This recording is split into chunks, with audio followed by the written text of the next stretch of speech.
Jeff George, who went on to star at the University of Illinois as quarterback, and he was the #1 draft pick in the 1990 draft. So this is their 40-year anniversary, so I can't wait to catch up with some of those individuals. But then we also have the 2004 team. I actually was a defensive assistant coach for that team. A lot of those kids are here tonight. Well, adults now. Actually, the Lawrence Central defensive coordinator, Wayman Edmonds, he was one of the captains on that 2004 team. So this is their 20-year anniversary. So again, when you know you're here at Warren Central High School, those 9 state championships, we have special opportunities like tonight to celebrate the greatest ones. Yeah, like the saying goes, tradition never graduates. So the traditions go on tonight where the Warren Central defense have shut out the last 3 teams in past games. Do you think they'll let score tonight against this Bears offense? Well, let's just acknowledge what they've been able to accomplish. Coach Corey Clark, defensive coordinator, Justin Barrio, who's also a Warren grad, assistant coach. They have just, and the rest of the defensive staff, they have just done a fabulous job of just preparing those kids. They're locked in, and we know that they're led by that East Side law firm, the East Side law firm of Bell, Burris, and Finch and Shanklin. It starts there. When you look at what Marcus Bell and Jeremy J.J. Finch, they lead the team in tackles. Your defensive linemen are supposed to lead the team in tackles. They also lead the team in sacks. So they're getting great play at linebacker. They're getting outstanding play in the secondary. So the question is not necessarily will they shut another opponent out, is can they keep the score low so that offense can have time to work and put some points up? Yes, sir. There's one more defensive player I want to highlight, Caleb Elkins, that went to Lawrence Township last year, and now at Warren Central. They have a tremendous couple games the past couple weeks.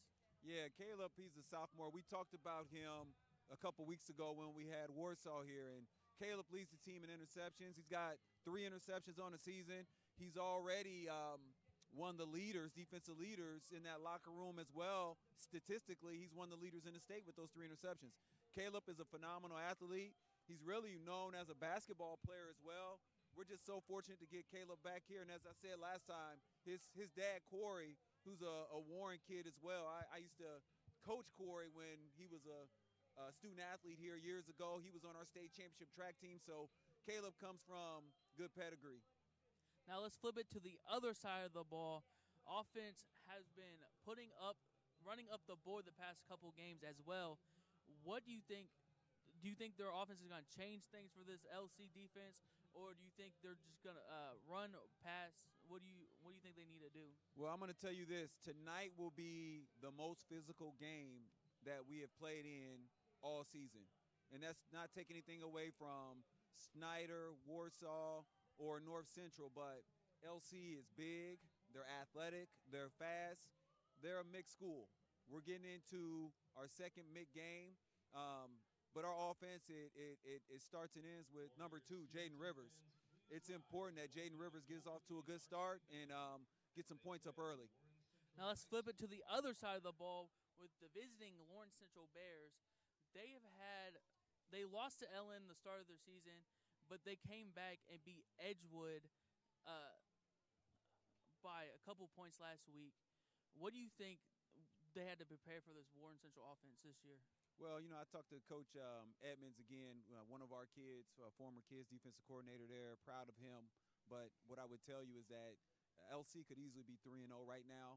They lost a tight one to LN, their rival. But nevertheless, they got a good out-of-state win last week, and you can't take that away. They were able to persevere and get a victory there. And when you look at LC, it all, again, it starts at the quarterback position. Terry Walker, the third, not only does he lead the team in rushing, but he also leads them in touchdown passes with 8. So, and then their tight end, they have a Division I tight end, Davis, who's going Division I. He's going to Wisconsin. They got a plethora of receivers. They're big on defense. This is going to be a great football game tonight, mixed style. They always said the MIC conference is the toughest conference in Indiana. Why do you think that is? Well, I've been blessed to be around the mix since 2002, and obviously you have some of the bigger schools in the state of Indiana, but also you just have tremendous athletes, you have tremendous coaches, you have tremendous facilities, you have strength coaches, you have great academic support, parental support. It's just the premier conference, not only in the state, but it has been one of the premier conferences in the country. So tonight is again just another indication of that, and we're fortunate we'll get to see a lot of MIG football this year. Well, I'm excited for the matchups tonight. Last week, Mike Kirshner, the head coach, was not around. Chad Spann took the handles and led the Warriors to his alma mater, North Central, for a big win. What do you think that means to him? I'm just so proud of Coach Spann. Coach, for those of you that don't know, in our viewing audience, Coach Spann was with us from 2015 through 2020. He was our offensive coordinator the majority of the time, and he was our offensive coordinator when we went undefeated in 2018 and won that last state championship. So not only is he an experienced offensive coordinator, he was a heck of a football player that I used to coach against when he was at North Central years ago. Played at Northern Illinois University, and then actually left Warren for a couple years, was at Ben Davis last year as an assistant coach and helped them win a state championship there. And again, we're fortunate to have Chad back here, and I would tell you this, that you will see that offense gradually. If we stay healthy, we will gradually get better every single week. They've been getting better and better, especially our quarterback. He's been throwing interceptions like the last couple games, but he's always persevered back into the game. Do you think that's a good mindset for him to have? Yeah, I think he's going to be fine. I think when you look at Jaden from game 1 through game 3 last week, you could see him gradually improving. This is his first year playing 6A football, and he's making that adjustment. And he's a playmaker, and it's just things move a little bit faster, and you see again his improvements each and every week. So no, I really like what he's doing as he progresses. But here's the thing, he's not carrying it alone. He's got weapons. He's got 3 running backs that are doing some special things. And then when you get around that red zone or short yardage, you can put Keith Jackson in the game. He's started quarterback 2 years for us. He's awesome in that Wildcat. You have 2 receivers, Hester and Corley. They're big-time wide receivers. So it's just a matter of getting the ball to your playmakers and allow them to make plays. I agree. Keith Jackson, 4 touchdowns on the season, but we're talking about the defense. Jeremy Finch is averaging 7 tackles per game. You were talking about the front line being the law firm. Do you think they are prepared for the run game against LC? Well, as an old coach, we're going to find out. I know that Coach Clark, I know Coach Barrio, and that staff, I know what they do as it relates to preparation. But again, for our viewing audience, I'm just telling you that Eastside law firm of Bell, Burris, Finch, and Shanklin, they're leading the team in tackles. They're leading the team in tackles for loss. They're leading the team in sacks. That is not normal. That lets you know they are 3 big-time Division I football players, and it just sets the table for that awesome deep linebacker core we have. And I'm telling you, we got 3 starters back in the secondary. They've been playing at a high level. The Rollins kid that came back to Warren Township from Cathedral, he's holding it down there. So right now it's time to see. They've passed the first 3 weeks. They passed that test. But now the best teams on your schedule, you got Lawrence Central this week. You got your rivalry game next week with Ben Davis. And then you have LN, Pike, Carmel, Cathedral down the road. It's time to see what we're made of. It is. LC and Warren fight for the East Side every year. What do you think both teams are going to do to one-up each other this year? Well, technically, they're Northeast. We're East, so let's not get carried away with that. But, this is a rivalry, and don't let anybody tell you different. And, let's just call it what it is. We have a lot of Warren folks that move over to Lawrence. We have Lawrence folks that move over to Warren. We share a border. But the one thing I can say are the 2 principals of the school, first-class individuals, the 2 athletic directors.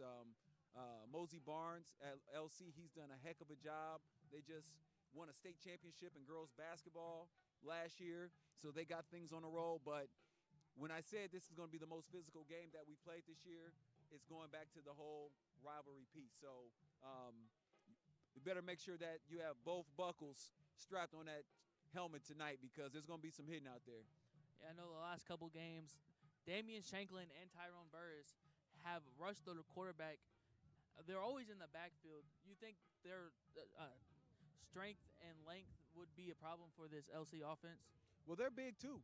They're big too. So I don't think it's going to be a matter of size. You know, we've had the size advantage most of the season, but I would say the difference is that you really can't double team any of them. You know what I mean? You can't double team them, and you can't sleep on Marcus Bell. Marcus Bell's probably played the best out of all of them, but we know about Burris going to Louisville. We know about Shanklin, who's going to LSU.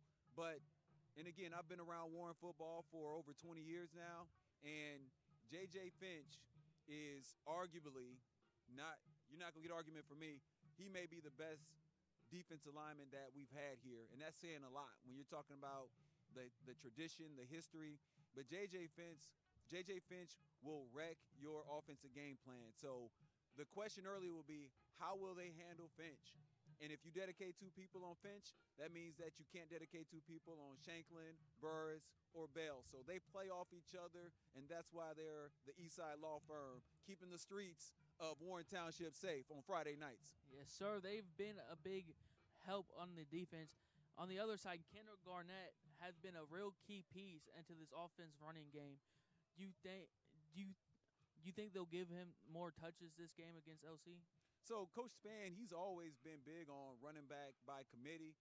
In 18, we had a kid named Ramir Elliott that rushed for about 3,000 yards. That was probably the one exception, you know, all-world running back. But with that being said, Garnett is a 1,200-yard rusher, and he did that as a junior.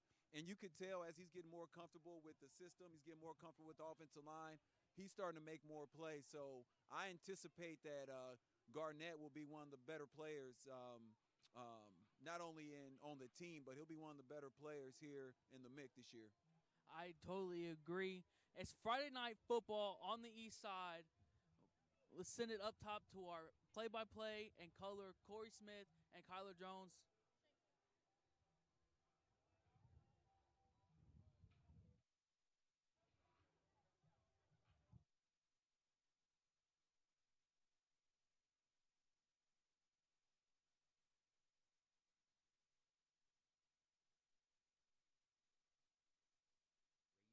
In many ways, but when it comes to recruiting, especially now that a lot of spring games happen on the same weekend, Shanklin was at the LSU spring game over some other schools that were really after him. WRTV's Jessica Grunling is live at Warren Central High School with more on this one-of-a-kind experience for Damian Shanklin. Damian Shanklin. Damian Shanklin. Damian Shanklin. Damian Shanklin, class of 2025. Get I go out the blank. I don't do this for the fame. Stacking these Benjamin Franks. You rich, they don't give you no rank. You thinking it's that, but it ain't. It mean a lot just looking back in the past and just keep building the tradition and stuff that I've watched as a kid. At first, I was in Lawrence Township as a kid. My dad brought me over, and I joined the Warren team. Ever since then, I was on the travel team, and then just growing up, now I'm here. What are your minds before you step on the field?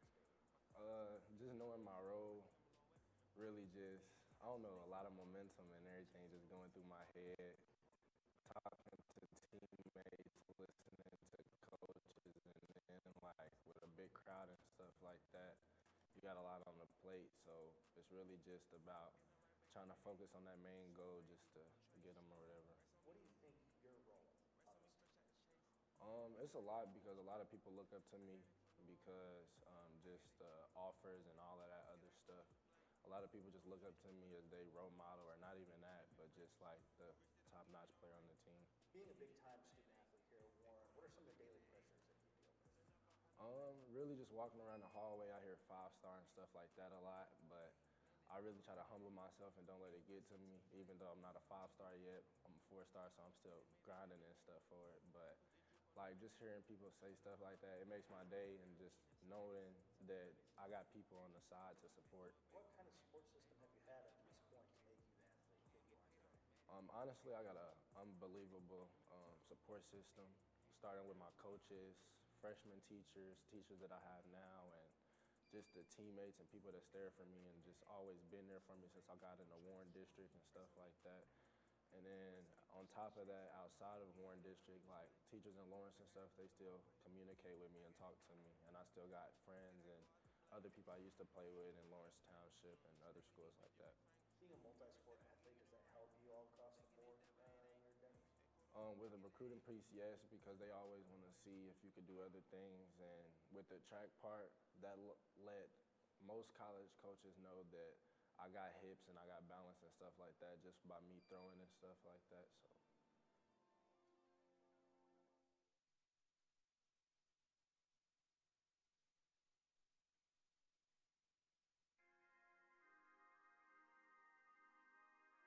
All right, ladies and gentlemen, welcome back. Welcome back. I am your host, Corey the Kid Smith, and I'm here with my great co-host, Tyler Jones. Kyler, Jones. yeah, Excuse me. You're good, Tyler you're good. Man, look, Kyler, I'm so excited. It's homecoming, all right? Our Warriors are 3-0, third consecutive shutout last week against North Central, and just like the game was great. But now we're back home. We're healthy. We're ready to take on another conference opponent in the LC Bears. And look, it's homecoming. We're celebrating the 84 and 2004 state championship teams. I'm seeing a lot of great friends, teammates of mine. I'm excited for tonight's game.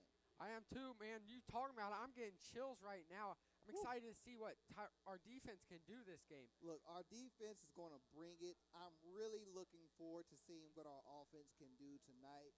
Quarterback Jaden Rivers probably had his best game last week. Had a great touchdown to Eric Hess. No, it was Chaz Corley that caught the touchdown. 64-yard touchdown. Yes, on a 4th and like 18 too. You know, I thought we were going to punt the ball, but he said, you know what, we're up. Let's just go for it and see what can happen. And we connected on a great deep ball. Connected on a lot of great passes last week. Running game was there. Kenneth Garnett had a lot of great runs for us. Brandon Bobo, Jada McMorrow was back in the lineup as well. The offense is really starting to click. 3rd game, 4th game into the season. I want to see what they do tonight for us. I want to see it too. Speaking of that defense, Tyrone Burris really came out last week. 8 tackles in one game, 3 of those sacks. 3 of them sacks. You know, our defensive line every game they're going to eat. Only thing that matters is to them is getting the win. They want to advance, but you know those guys, they still like to go out there and hunt. So offenses, they're going to have their hands full, especially this Lawrence Central team tonight. You know, they have not faced anybody like what they're going to see tonight from our guys, from our defensive line. Jeremy Finch Jr. had a tremendous game last week. We were in their backfield all night. North Central is a team that's had a long losing streak, and they've showed some promise offensively, but they just were not able to be prepared and compete with what we brought to them last week at their home. We can see what that defense will do tonight as Lawrence Central bears 179 throwing and passing yards per game through these last 3 games. Yes. So far through the season, they had a great victory over Edwardsville, a team out of Illinois in the St. Louis area last week. Again, that they ended up winning on special teams play, ended up blocking a kick and getting a safety. That ended up being the difference in the game for them. The prior 2 games before that, they had a tough 46-40 loss to Zionsville, and they lost the season opener to their conference rival in Lawrence North in a close one right there. I want to say the score was like 26-33. Yeah, and that's a close game right there between 2 rivals.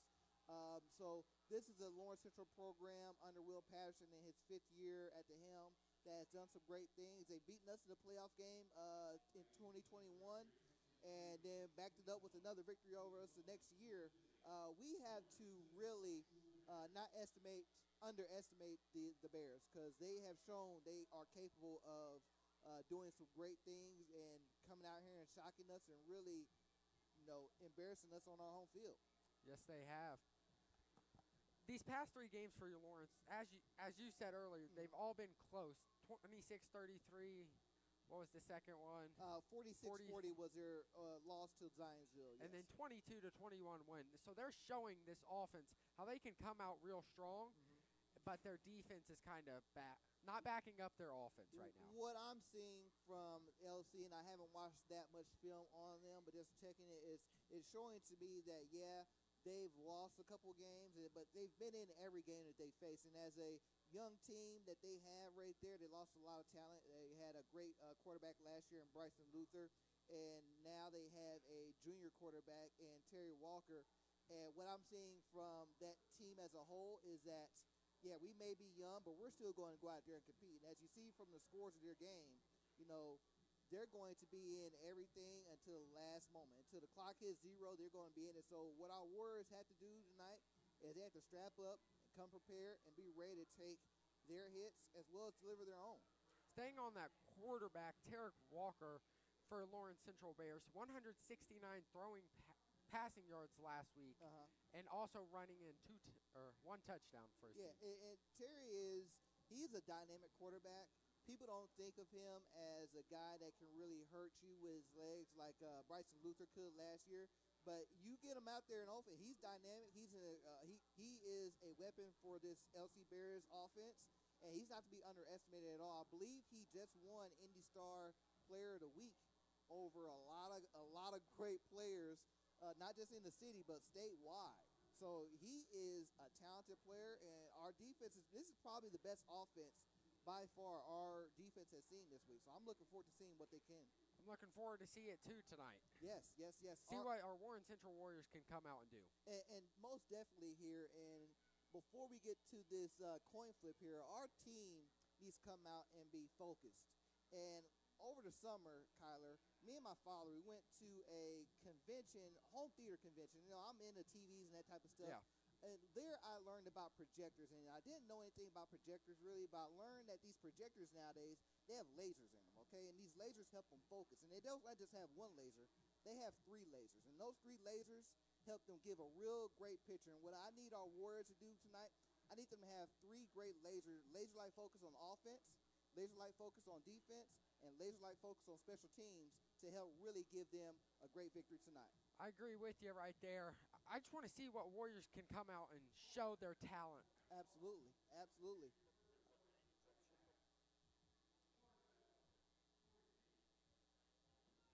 Let's see what happens with this coin flip.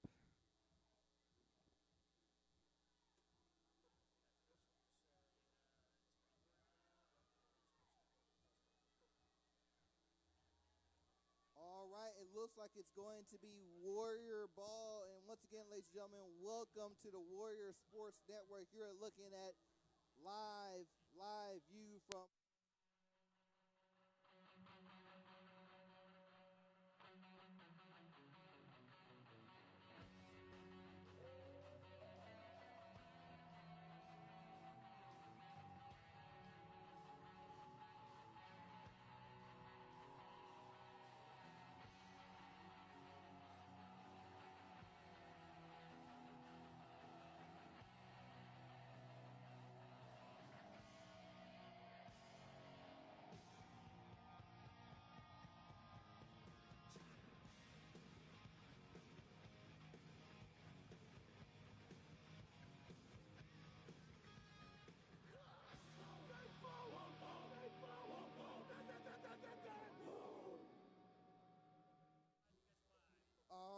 ladies and gentlemen, we are live here. Our Warriors will receive.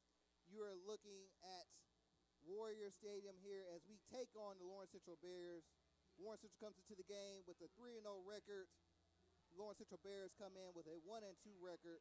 Lawrence Central is coached by head coach and Lawrence Central alumnus Mike Kirshner. LC is coached by Coach Will Patterson. I'm your host, Corey the Kid Smith. I'm joined with my great co-host here, Kyler Jones. What's going on? Number 27, Cooper Jordan to kick it off for your Lawrence Central Bears. Got a swift kick. He goes with the swift kick, hits off on Tyrone Burris' hands, but recovered by your Warriors. That's interesting to see for the first kickoff of the game tonight. Well, what LC is going to do, and they're probably going to try a lot of things unconventional methods tonight in this game. They're going to try and steal possessions as many times as they can. And a play like that is going to say to them, hey, you know what? We need to get this ball back as soon as possible. We need to keep our offense on the field as much as possible and get as many opportunities to score as much as possible. So I think that right there that shows that they respect our team and they know they're going to be in for a battle tonight. Jaden Rivers has the QB tonight with Kendall Garnett to his right side, the running back. Jaden Rivers switching the play call. Has Eric Heister going to his right side. Cameron Herron looking to snap the ball. Rivers hands it off to Kendall. Kendall gets through a little hole, gets about 6 yards on the carry. It'll be 2nd and 4 for your Warren Central Warriors. That is a great run to start off this game tonight. Tremendous run there from Kendall Garnett, the transfer from Westfield. He is really turning into a dynamic running back in this offense. Last home game, he had a few breakaway plays here that were just exceptional. Herron snaps to Rivers. Rivers hands off to Garnett. Garnett gets the first down. It'll be first down for your Warren Central Warriors. Another great run right up there. The offensive line led by number 58, Cam Herron right there. They're really starting to gel really well. LZ Rollins, another guy on the offensive line.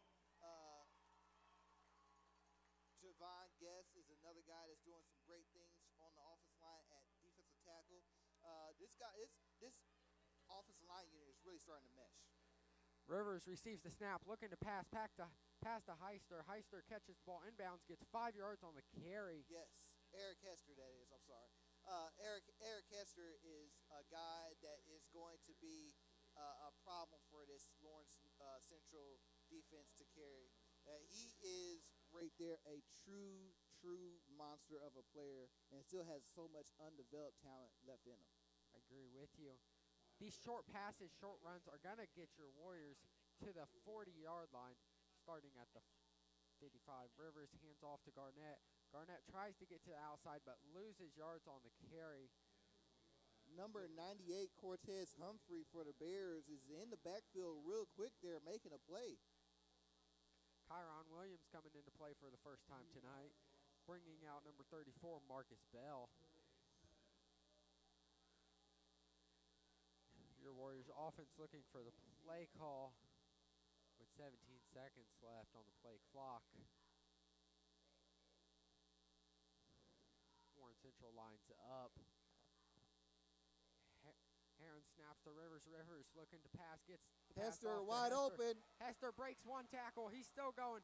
He gets about 20 yards on the catch. Your Warriors first and 10 on the 14-yard line. I think that's one of the best things Eric Hester is able to do. Not only does he make great catches, but he's able to get great yardage after catch. He's just an exceptional wide receiver, and he's a big guy that's very hard to bring down. As we saw as their first game, Eric Heister was the one that broke 2 tackles for their 80-yard touchdown. Rivers receives the snap, hands it to Kendall Garnett. Kendall Garnett tries to get to the outside. He's still up but gets wrapped up. It'll look like by number 90 for the Bears. That'll be Keon Carter, Hopefully I said the that Western right. Michigan commit there for them. I think he's one of their he's probably their highest rated defensive player on their side of the ball there. Your O-line lines up. Herron snaps to Rivers. Rivers looking to pass. Gets it off to Chaz Corley with a little short passing yard. Looks like they got 3 yards. 3 yards on the little pass. Yeah, Chaz is another great wide receiver for this offense. The two, Chaz Corley and Eric Hester here, those two together are just going to be a problem. We get the ball to them early and often in this game, Kyler. It's going to be a fun night for the Warriors. Kendall Garnett to Rivers' left side, 2 wide receivers to his left. Rivers looking to pass to the end. Touchdown, Warren Central Warriors. That'll be Chaz Corley on the back right of the end zone with a jumping catch over the defense. What a great play. Quarterback Jaden Rivers, exceptional fade. Chaz Corley with the NFL-style Randy Moss style catch in the backcourt of the end zone. That is just a tremendous, tremendous play right there from those two. And now the Warriors are up 6-0. Warren Central, weird formation, but then they flip it. Let's see if they'll go for two or for the field goal here. There is a flag on the play. Looks like we may have encroachment.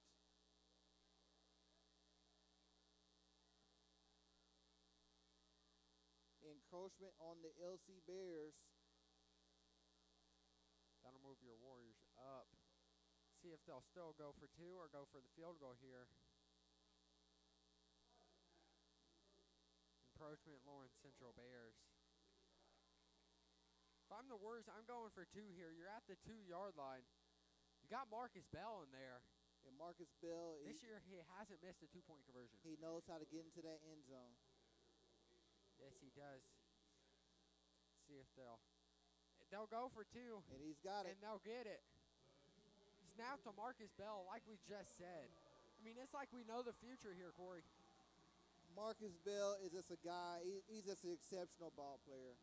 Nothing more you can really say about it. He's just an exceptional ball player, and when he gets in there, he's going to make the best of it. There's a reason why he plays so much on both sides of the football. He's like Warren Central's very own Travis Hunter, the star player for the Colorado Buffaloes. He plays equal amounts on offense and defense every week, man. He is just an exceptional player. I love it.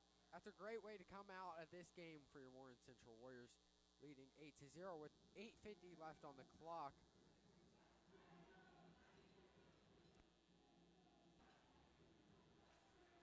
That's what we need to see from the Warriors as the second half.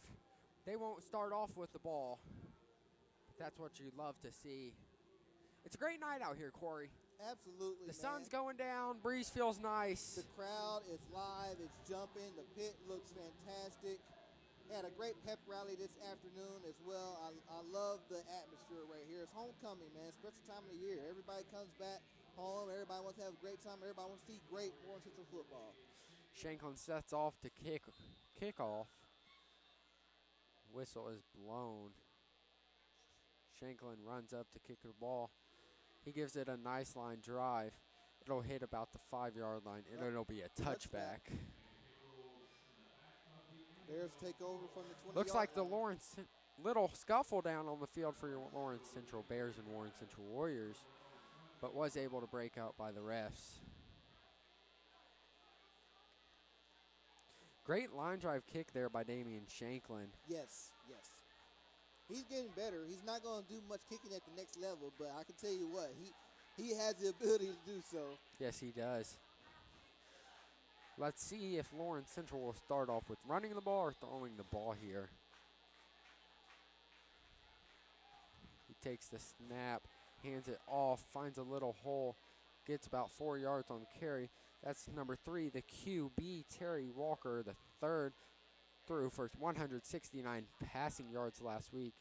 To receive that was running back Al Gooden. Yeah, Al Gooden. Running back there. Walker looking at the coaches to receive his play. 19 seconds left on the play clock. Walker receives snap, fakes, hands off, looking to pass, going deep. He underthrows his man. Looks like a little handsy on both sides there. Yeah. Keith Jackson, great defense. Number 19, Antonio Williams Holland, was in a battle there with number 7, Almonte Franklin.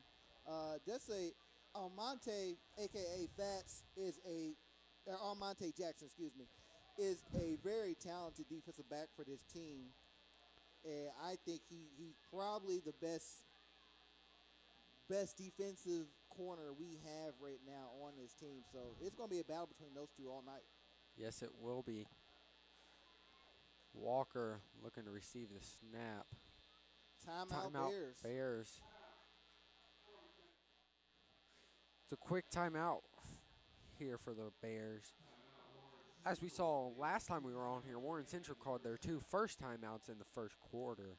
Well, like I said at the kickoff there, the reason why LC tried to squib, kick it, and try to steal possession, they know they have their work cut out for them. They see what they They see what we've produced on film so far through 3 games. They see how aggressive and dynamic our defense can be, getting into the backfield, disrupting plays, causing turnovers, just really making it a havoc for the offense to really do anything. And so what they're trying to do is, as they look at this 3rd and 3, they want to give their team the best opportunity to convert and keep these chains moving.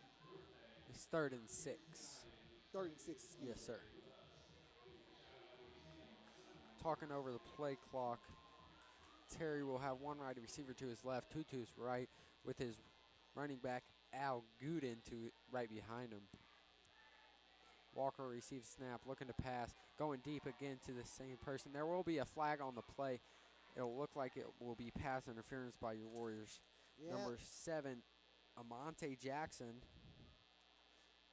Yeah, they're definitely targeting that battle right there between Armante and Antonio. It's very interesting there. I thought that was slight contact between the two,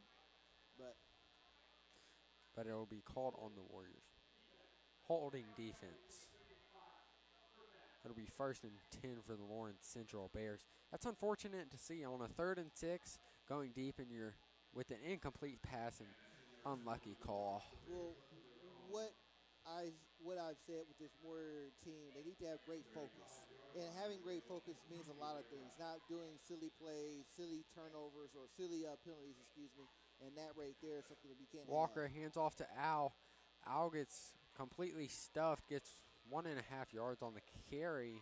Great job right there from linebacker Devontae Dungy, number 5.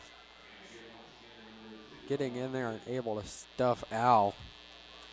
Don't you just love these jersey combinations? The black pants and jerseys with the gold helmets. That's beautiful right there.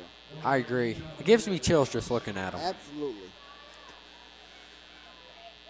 Walker receives the snap, hands off to Al again. Al tries to get to the outside, gets 3 yards on the carry. He's tackled by number 14. That'll be Q Ballard. Marquivio Ballard, transfer from Texas here, has been a really, really dynamic player for this defensive unit. Our linebacker unit right now is playing some great football. Already talked about Devontae Dungy that's made the play. Ballard that's made that one. Jordan Barlow as well. We got some great guys back there. Number 1 ranked defense in the state. So yes.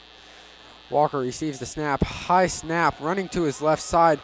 Has no one open, has to throw it out of bounds.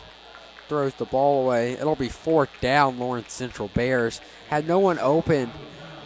Yeah, that play just never developed for them. Once he rolled out, it kind of looked like it was a busted play there a little bit. He rolled out, and it was just nothing right there for him. Our secondary is just playing absolutely as great as our defensive line is, and I've already talked about our linebackers. I think our secondary is just as good as those two units right there. Madden Barrios done some great things. Caleb Elkins has done tremendous things as well. So it's going to be a tough night for the Bears. Lawrence Central will punt the ball. Keith Jackson fair catches it.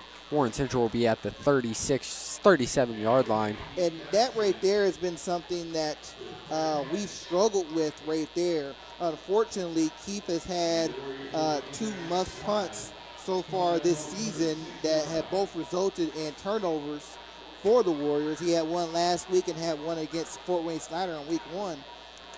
But knowing Keith and the player that he is and the things that he is has overcome, he's not going to let those mistakes get him down. He's going to go out there every time he's out there and give it his best, and he's going to do – we're not going to have very many problems with him in that area the rest of the season, I can tell you that. No, we won't. Rivers hands it off to McMorr. McMorr cuts to outside, gets 1 yard on the carry, was stuffed up. Looks like tackled by number 90 once again. 98, Cortez Humphrey. Rivers will have one wide receiver to his right side, 2 to his left. McMoore to his left side, right side. Rivers looking to receive the snap. Heron snaps to Rivers. Rivers looking to pass. Has number 35. That is Javon Guest, tight end. You know, it's really interesting. People be like, why don't they pass to the 6'5" tight end? He's so good. Well, Javon Guest, being a tight end is not his natural, normal position. He was a defensive end, but let's think about, we have Shanklin, we have Tyrone Burris, and then you have Javon Guest out there. We knew that he needed to get out there and make plays. Rivers receives the high snap. Gets 5 yards on the carry. Looks like he was looking to hand it off, but the snap was high. He had to take it himself. Correct. Great way getting down there. You got to protect yourself. After seeing what happened to Tua Tagovailoa last night in that Miami Dolphins versus Buffalo Bills game, as a quarterback, you have to be aware of your head, and you got to get down, and you got to get down and protect yourself. Yes, you do. McMoore to his right side. 2 wide receivers to his left, 1 to his right. Rivers receives the snap, looking to pass. Gets the pass to Eric Heister, but Eric Heister unfortunately drops the pass. Looks like it was great defense. Got the hand in there. Number 2, Rue Eldridge, hopefully I said that right, able to get that hand in there. That's one of the few incompletions that Jaden has had so far in this game. I believe that's his first one, actually. Yeah, he's been doing some really good plays so far, moving the ball down the field. Corley to his right side. Kyron to his left, looking to pass, runs to his left side, gets passed off to Kyron. Kyron breaks one tackle. He's still up. He gets a first down. That's a great way of Rivers. Rivers is kind of limping out there. Looks like his right knee. That's a great way to see Kyron by Williams, though. Rivers. Kyron is one of the shortest guys out there, one of the fastest, one of the shiftiest guys out there on our offense. You get the ball into his hands, a lot of good things will happen. Rivers takes the snap, hands off to McMoore. McMoore cuts to the outside, gets 3 yards on the carry. Looks like McMoore loves to cut out to the outside every single time, and that's what I love to see in this game. He's a guy, if you get him to the outside, beyond the tackles, get him to the next level, not only does he have great speed, but he is a powerful, powerful running back. He's a bull to bring down, I'll tell you that right now. Keith Jackson going in at wide receiver for number 87, Eric Heister coming out. We haven't seen much of Keith Jackson on wide receiver this year. No, but when he gets in goal line situations in the red zone as a quarterback, and he scored from there in every game so far this season. Rivers receives the snap, runs to his right side, gets passed off to Chaz Corley. Chaz Corley cuts to the outside with a little juke move. He'll get the first down, be about 13 yards on the pass. Great job from him, man. Great job. Once again, the pitch and catch is great. You got to get down the field, get those yardage. I love it. Keep those chains moving. Keep those chains moving. The short passes are working out in Warriors' favor. They're on the 28-yard line. Absolutely. Rivers receiving the snap. Chaz in motion. Rivers hands off to McMoore. McMoore cutting out to the outside again. But he is tackled, gets at least back to the line of scrimmage. It'll be 2nd and 10. Number 23, Jaden Dorsey, defensive back there for the Bears, able to stop him at the line of scrimmage basically and blow the play up before they even had an opportunity to progress. Rivers looking for his play call. It'll be 8:03 minutes, 41 seconds left on the clock. Chaz Corley to his right side. Eric Heister and Kyron to his left. Looking to go deep. Has Chaz. Chaz, touchdown, Warren Central Warriors. There's also a flag on the play, though. Looks like that'll be pass interference, in my opinion, on the defense. It wouldn't surprise me if they called pass interference on the offense here. They may call push-off. Push-off, yes. Let's see if we can get a replay of the play here, see if we can get a better look of it. But that was a great play. That was a great play here. There is a penalty. Let's see what they call. If they don't call pass interference on the Warren Central Warriors, That'll be the second touchdown for Chaz Corley. It looks like the touchdown's going to stand. Holding defense. Touchdown Warriors. See if Warriors will go for 2 again here or have a kickoff. That's Chaz Corley's second touchdown of the night here in the Dome. Rivers ran to his right side to find an open man and has him. Let's see if Warriors go for the kickoff or two-point version again. Freshman Jermaine Ellery here for the kick. And it's good for Jermaine. It'll be 15-0 Warren Central Warriors. 3 minutes, 26 seconds left on this clock. That's great to see freshman kicker making field goals like that. Yes. Kicking coach Derek Loyal, who was a state champion kicker for the 2009 state championship team. He's now a member of the coaching staff, been a member of the coaching staff for a few years now. And he swears by this guy. It's like, you have a freshman there. Do you have to remind him sometimes that he's freshman? Like, no, he comes in, he practices hard, he kicks hard. He may give it his all each and every time. I believe they said he's made a 40-yarder in a freshman game this season as well. So he has some great leg to him. It's great to hear freshmen on this team that are progressing every single year, every single day. Yes. And it looks like the Warriors have elected to accept the penalty from the defensive holding and have it be applied to the kickoff here. So I imagine this ball is going to be another touchback for Shanklin. I imagine too, unless they go for the onside. Maybe. It's possible. Whistle is blown. Shanklin ready to kick off. Shanklin running up. Big boot, line drive again. It'll be touchback. Oh. It'll go out of bounds at the 1 yard line. Almost a touchback again.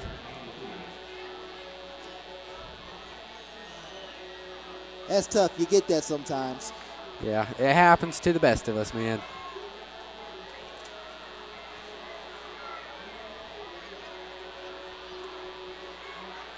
The stands are packed tonight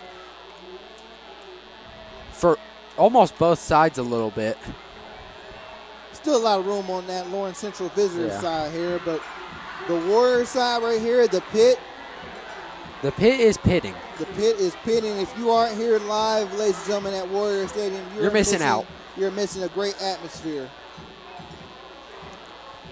See if the Lawrence Central Bears will decide to run the ball or throw the ball here.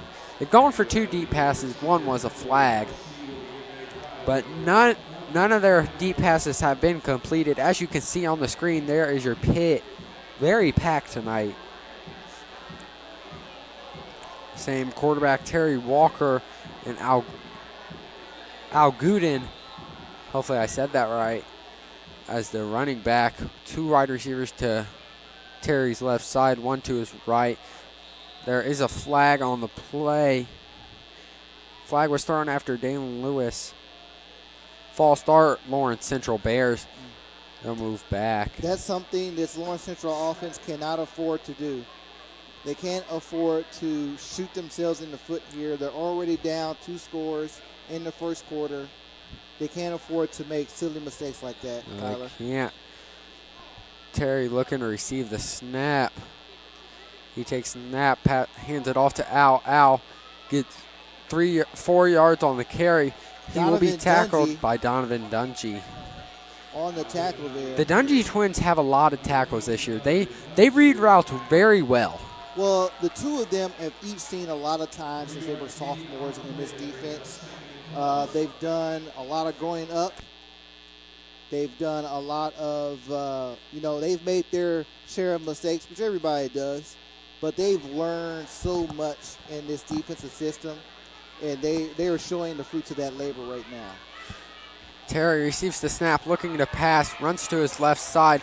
He's going to use his legs to get about 2 yards on the carry. There's a penalty on the play here. We're going to get a holding. The defensive tackle there for Lawrence Central held number 4, Damian Shanklin, right there. They'll move back 5 more steps once again. You don't want to have a bunch of flags as the Lawrence Central Bears. I get Because it. you want every single yard you can get, as you've seen this Warren Central Warriors defense. It's just great this year. Well, what you're seeing there is that offensive lineman had two choices there. He either get the penalty and mess up the play, or he allow his quarterback to get sacked. Yes. And you know what? A guy like Damian Shanklin is going to win his battles Every time. A good amount of time. I won't say every time. He's going to win a lot of his battles. And that was one of them that he won. And unfortunately, the offensive lineman had to make a business decision. And the Bears are dealing with the consequences. Walker receives the snap, looking to pass it again. Marcus Bell gets in there. It'll almost be picked by Madden Barrio. Oh, Looks like the pass was tipped by Marcus Bell. what a great play right there. But Madden Barrio able to read the pass. Looks like it might have been punched out, but that's unfortunate. It'll be 3rd and 20, Lawrence Central Bears. Madden made a great play in the red zone last week against North Central, and it was a play that really prevented the Panthers from scoring on their only red zone opportunity, and I would have loved to see him get his second interception right there on that play. Yeah, I think he may get another one, though. He's a great guy out there. He's always in the right spot. 3rd and 20, Rivers receives the snap, looking to pass again. He has to run out. Finch breaks through. He'll have to throw it out of bounds as both Dungy twins, it looks like, or no, sorry, that'll be Jordan Barlow and Donovan Dungy getting in there to almost sack Terry Walker, Yes, but Walker making a business decision. Our linebackers were great in pursuit there of Walker. He did the only thing he could and threw the ball out of bounds. Yes, he did. The Bears will kick off again. Punt.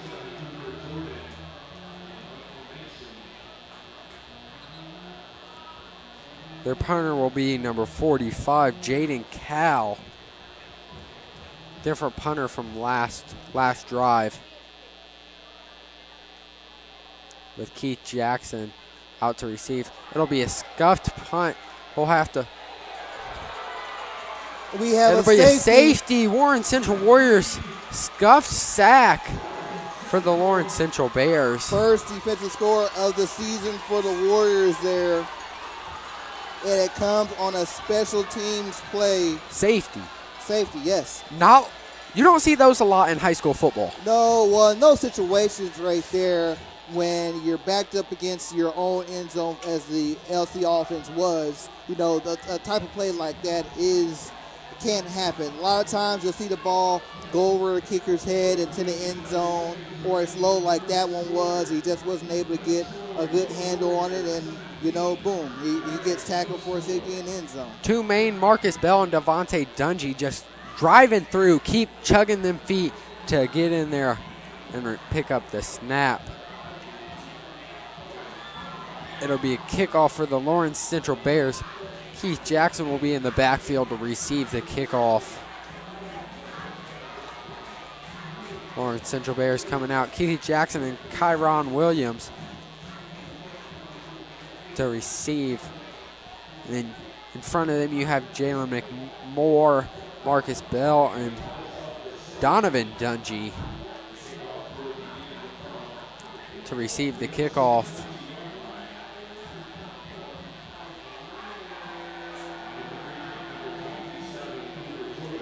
The kicker will be number 27, Cooper Jordan. Only a sophomore, but he is a big sophomore.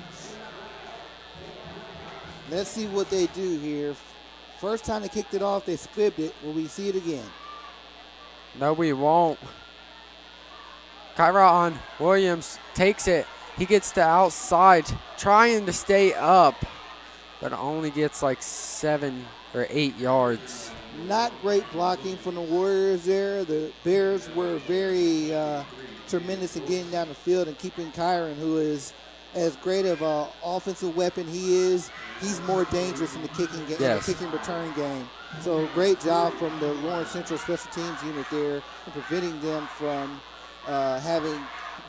preventing Ward from having better field position than they had. 3 wide receivers to Rivers' right side, 1 to his left. with Kendall Garnett to his right side. Rivers looking to receive the snap from Heron. Rivers looking to pass. Passed off to Javon Guess. Sorry about that. Gets a first down, 11 yards on the pass. That's his second catch of the night. Second catch of the night. Guess, Hester, Corley, our big weapons are so far through the first 10 minutes of this quarter, and 3 possessions are having their way. Yes, I agree with you. Their offense looking for their play call. 13 seconds left on the play clock. Kendall to his left side, 3 wide receivers to his left. Rivers hands off to Kendall. Kendall, unfortunately, gets stuffed. Gets back to the line of scrimmage. Number 95, Brian Robertson, defensive lineman for the Bears, was right there. He's a big fellow, man. He blew that play up right before he even had an opportunity to have any kind of success. Yes, he did. Warren Central offense at the 41-yard line, 2nd and 11. You know, a lot of the talk, we've talked about Warren Central's defensive line so far, but the defensive coordinator for Warren Central, former Warren alumni, and Wayman Emmett, he has a really good defensive line here for his Bears as well. They got 3 guys right here that are making plays. Rivers looking to pass, going deep for Chaz Corley. Corley almost one-handed catches, but not able to get it. Just a little, maybe even a little piece of hair overthrown. The man almost had a hat trick touchdown in the first quarter, Kyler. That one right there was close. It was close. That's what I could say there. It was close.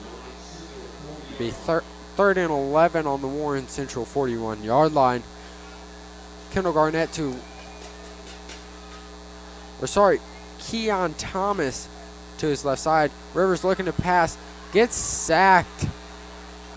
He loses 2 yards on the carry. It'll be 4th and 13. Number 98, Cortez Humphrey, key player on that play there. You saw Jaden try to scramble out, try to fight through, and find a guy to get the ball to. Just a play never developed for him. Warren Central sending out the punt team with Damian Shanklin looking to punt. The Bears have number 2, RJ, to receive it. It'll be a great punt. It'll be a touchback for your Warriors. What a great punt that is right there, man. That might be the best punt we've seen from him. It may be. It may be. Well, let's think back on that. 2 weeks ago, he had one to the 5-yard line. Yes. So yes, that's probably the best one we've seen. But that's still a pretty good punt. It'll be 17-0 with 27 seconds left on this clock for the first quarter. 1st and 10 on the Warriors' 20-yard line for the Lawrence Central Bears.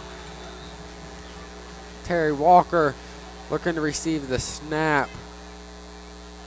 Fakes calls. He's got Al Gooden to his left side. 3 wide receivers to his right side. Walker receives snap, hands it off to Al. Al finds an open hole. He gets a first down, 11 yards on the carry. Tackled by number 40, Caleb Elkins, I believe. That's actually number 9, Karan Parks there. Number kind of looks different up here from the booth, folks. Sorry about that.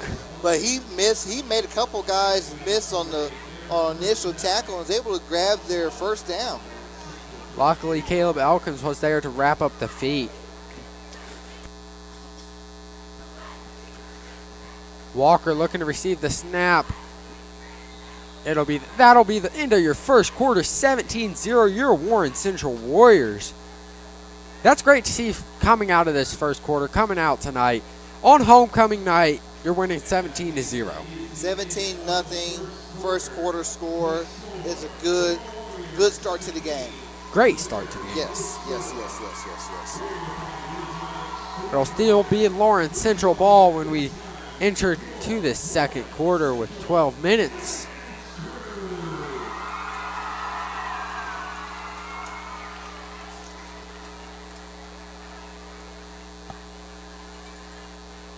We have the Warren Central dance crew down on the track. See what their moves are like tonight.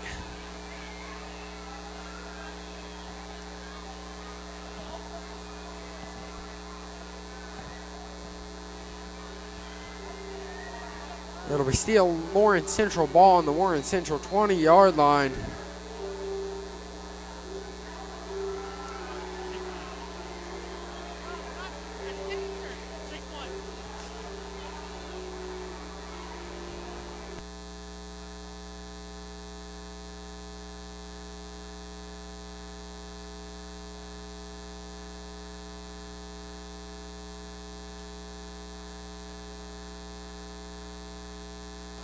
Let's see what the Lawrence Central Bears can do. Walker receives the snap, hands it off to number 9 again, which is Karen Parks. He gets 2 yards on the carry. It'll be 2nd and 8 for the Lawrence Central Bears. This is a huge series for the Bears right here. Yes, it is. This is a huge quarter for the Bears, even if that. Walker looking to pass, looking to go deep. He has nobody open, has to throw it out of bounds again. Once again, Warren Central sitting on that offense, letting no one to get open. This secondary, like I said, they have great players all over the place. Armonte Franklin has been great. Isaiah Rollins has been great. Madden almost had an interception. Keith Jackson is capable of covering sideline to sideline if he needs to. Braden Tyus, Slim, another guy that's out there. Technically, he is a linebacker, but he's great in coverage as well. And can never forget our Caleb Elkins. And Caleb Elkins, yes. How could I forget the guy that's leading the team in interceptions right now? Walker looking to go deep again. Has an open man, but underthrows. It'll be almost intercepted by the man that we were just talking about, Caleb Elkins. Great pass deflection right there. A reminder, ladies and gentlemen, Caleb Elkins is a converted quarterback that is a sophomore playing safety. Yes. And he just covered a play about 30 yards down the field and almost had another great interception. It'll be 4th and 8 for the Lawrence Central Bears, looking to punt it again.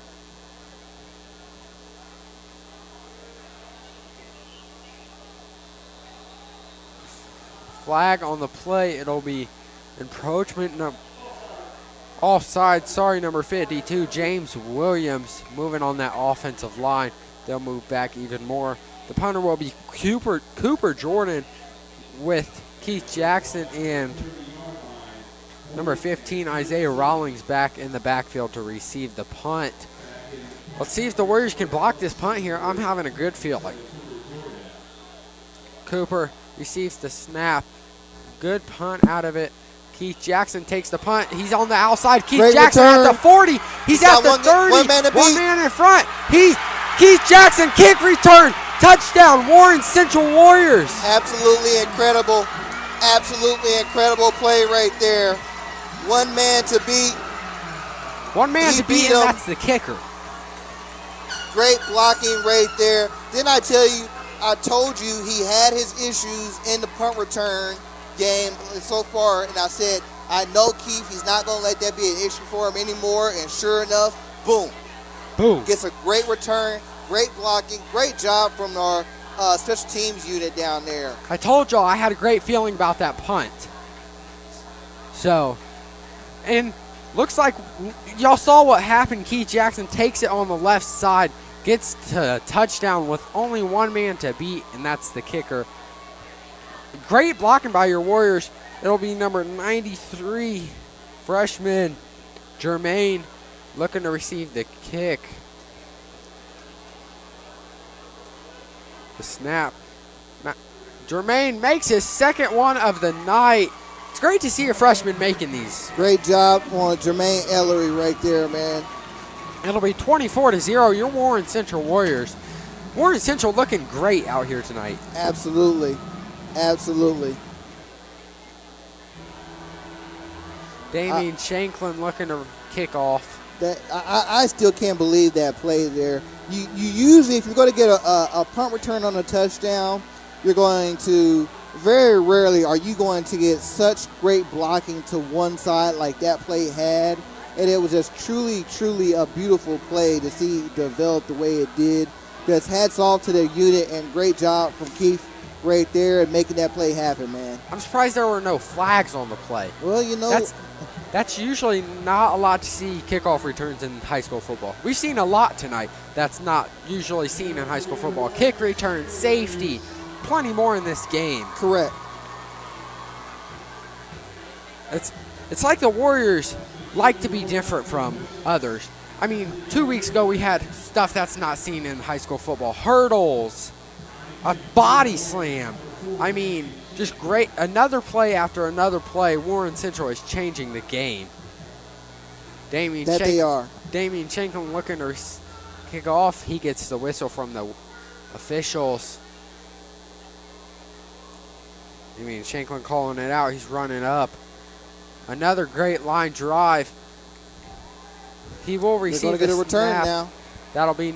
He finds an open hole too. He cuts to outside. That'll be number 10, Errol Kearns. Hopefully I said that correctly. Errol Kearns. He finds an open hole. That's their first received kickoff of the night. Every other one has been a touchback. And see what your Warriors defense can do on this drive. And see what the Lawrence Central Bears can get a touchdown. Finally.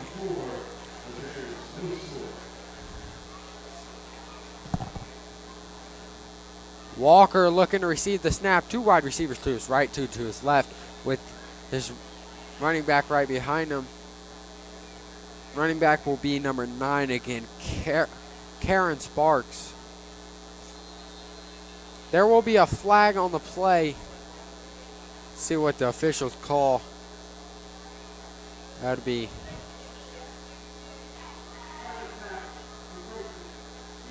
encroachment on the Warriors. Just a silly penalty, unfortunately, for the Warriors right there. You don't want to have a penalty on the first play of a possession. So now Lawrence Central has 1st and 5 from the Warrior, from their own, 36-yard line. Walker receives the snap, hands it off to number 9 again. He gets that outside. Another Karen first down Sparks. Another first down. It'll be 1st and 10 on the 42-yard line. Oh, Warrior, yes, 1st and 10 on the 40, on the 36-yard line, sorry. Lawrence Central Bears looking to score this drive for the first time tonight.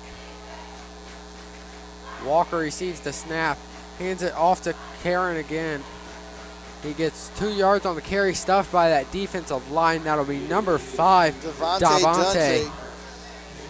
Getting the tackle. Just making plays after play in the backfield, man. I love his focus. I love what he's become so far these last few games. Both of the Dungey teams just look great together.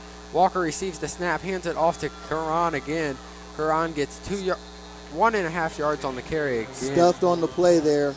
By number 11, Jeremy Finch. This defensive line looking great. Damian Shanklin going back in for number 95.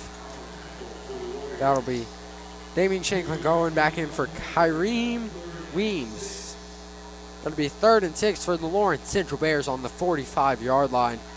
Weems, another guy that can give this defensive line some great energy off the bench. Walker going deep again, but looks like his wide receiver kind of stopped in my eyes, looking for a flag, but there is not one. Terry Walker overthrown, looking like the quarterback and wide receiver off communication. Not on the same page there, but he was battling on the outside with our guy there. Yes, he was. The Bears will look to punt again with, it'll be the same 2 people we've talked about all night, Keith Jackson and Isaiah Rawlings in the backfield looking to receive the punt. Cooper looking to receive the snap to punt. We'll have a big boot. Gets to number 15. 15 gets to inside, cuts back to the outside. He's still up. He gets about 20 yards on the Bring back. Great run back there, but I'm not exactly sure what the penalty is here There is a from the penalty. referee. Maybe after the play. Unsportsmanlike conduct. Let's see what that penalty is.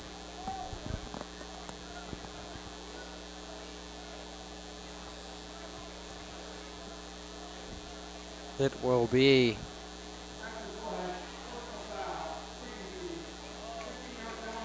personal foul kicking team. That'll be a 15-yard penalty. That is great for your Warriors. It'll be 1st and 10.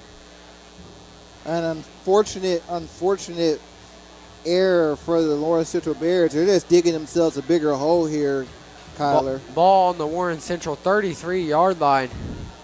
Giving the Warriors the best starting position of the evening. Yes, they are.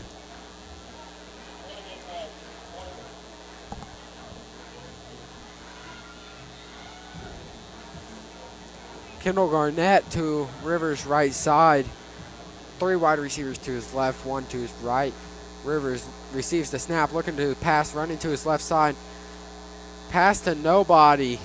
Looks like he was trying to get the ball to Kyron Williams there. Kyron was jammed up by, I believe that's their safety, number 5, or linebacker Steve Fox. Yes, it was. Let's see what the Warriors play call will be here. I'm feeling a great run play call here by Kendall Garnett. Feel like he can break one tackle and he's gone. As we saw last week and the week before, averaging 66 yards per game. Rivers running to his right side, looking to pass again. Has nobody open, has to throw it out of bounds, about to get sacked. It'll be 3rd down for the Warriors at the 33-yard line. Have gone nowhere with this ball, this drive. Surprised there wasn't a run call at all. Well, what I've seen from this defense so far is their key thing is they want to stop Warren Central from running the ball, having great success with the ball down the field, and that's how we've been able to get so many big plays down the field in the passing game. Rivers receives the snap, looking to pass, running to his left side. Pass to Kendall Garnett. Kendall Garnett, one-handed catch, but, it's incomplete, they say. Unfortunate. It'll be 4th and 10. Looks like Warren Central will send their punting team out. He made a tough effort to get that ball. It looks like he wasn't coming out of his break just yet to really get a good look and eye on the ball. He caught it really out in front of him, right almost off of his helmet, and the defensive player for Lawrence Central was just able to really jump on him and keep him from bringing it in, but it wasn't going to be much of a gain anyway. If I'm Warren Central here, I'm going for it. You're on your own 33-yard line. That's like a little punt room. It is. Timeout, Warren Central Warriors, to talk about the play call. I can understand that as well, but right now, what you have to play the game here. We're up 23-0, second quarter. To just continue to put more points on the board, yes, I can see that is, of course, the goal. The game is you play to win the game, in the words of the immortal Herm Edwards. Yes. But that's just not necessary right now. But, maybe they're talking it over. Maybe they'll do something like that. I mean, last week we threw a touchdown pass on a 4th and 18. Yeah, that was their 64-yard touchdown pass at that. Yes. So, to your one and only. Was it Eric Hester? I think that was Chaz Corley last week. Chaz Corley. Warren Central. Looks like they're keeping the punting unit out there on the field. Yeah, keeping their punting unit still out on the field. It'll be Shanklin looking to punt the ball. With that'll be, looks like number 5 in the backfield, Steve Fox. No, not number 4. Shanklin punts it. It's another touchback again, which was pretty easy to call there. 24-0, Warren Central Warriors are up with 9 minutes, 11 seconds left on the clock. They'll Lawrence Central Bears will be on the Warren Central 20-yard line.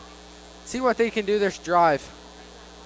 This may be their last drive of the quarter, so they need to get something big going here. I won't go that far as be their last drive. We still have 9 minutes to go. It feels like the second quarter has been a lot longer than it has been, but they could possibly get the ball one or two more times after this. Let's see. Walker looking for his play. 14 seconds left on the play clock. One wide receiver to his right, two to his left. Running back besides him. Walker looking to pass, going deep for the fourth time tonight. He does have a man.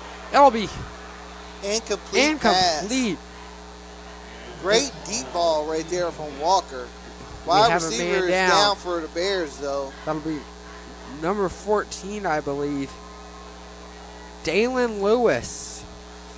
That was a great pass. Almost caught, but knocked out by, I believe it was knocked out by Caleb Elkins.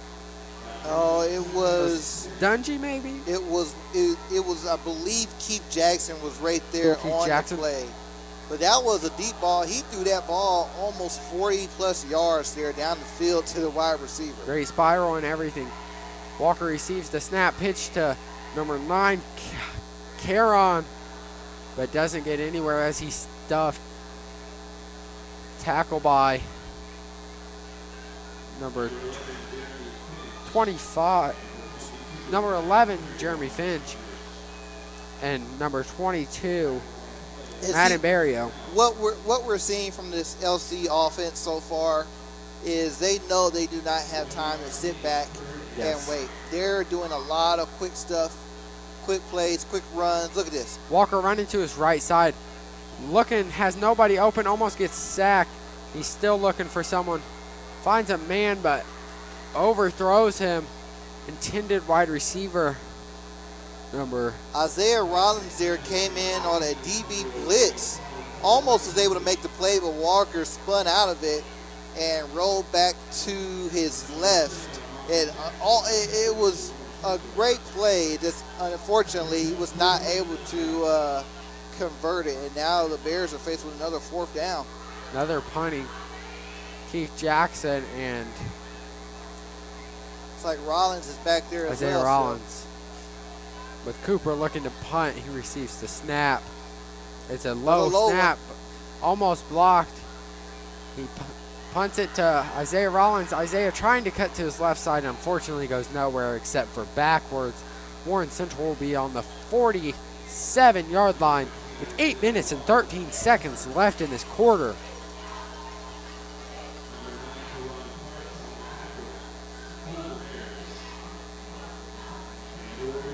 Let's see what your Warren Central offense can do this drive. If they'll go for more running plays to run out the clock, not all the way, but a little, or if they'll go for another touchdown. I want to say so far their last two possessions there, they've not been able to get any points. The Warren Central defense had the safety.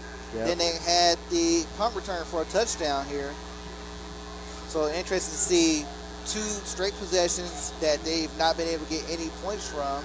After starting off so good, so let's see what this Warren Central offense can come out here and do again, try to get one more score on the board before halftime. Rivers receives the snap, hands off to McMoore. McMoore gets no yards on the carry as he's stuffed up. Number 2 there for the Bears, R.J. Eldridge. Number 2 and 95 there.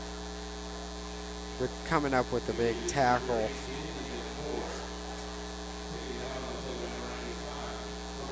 95, Brian Robertson. Warren Central looking for their play.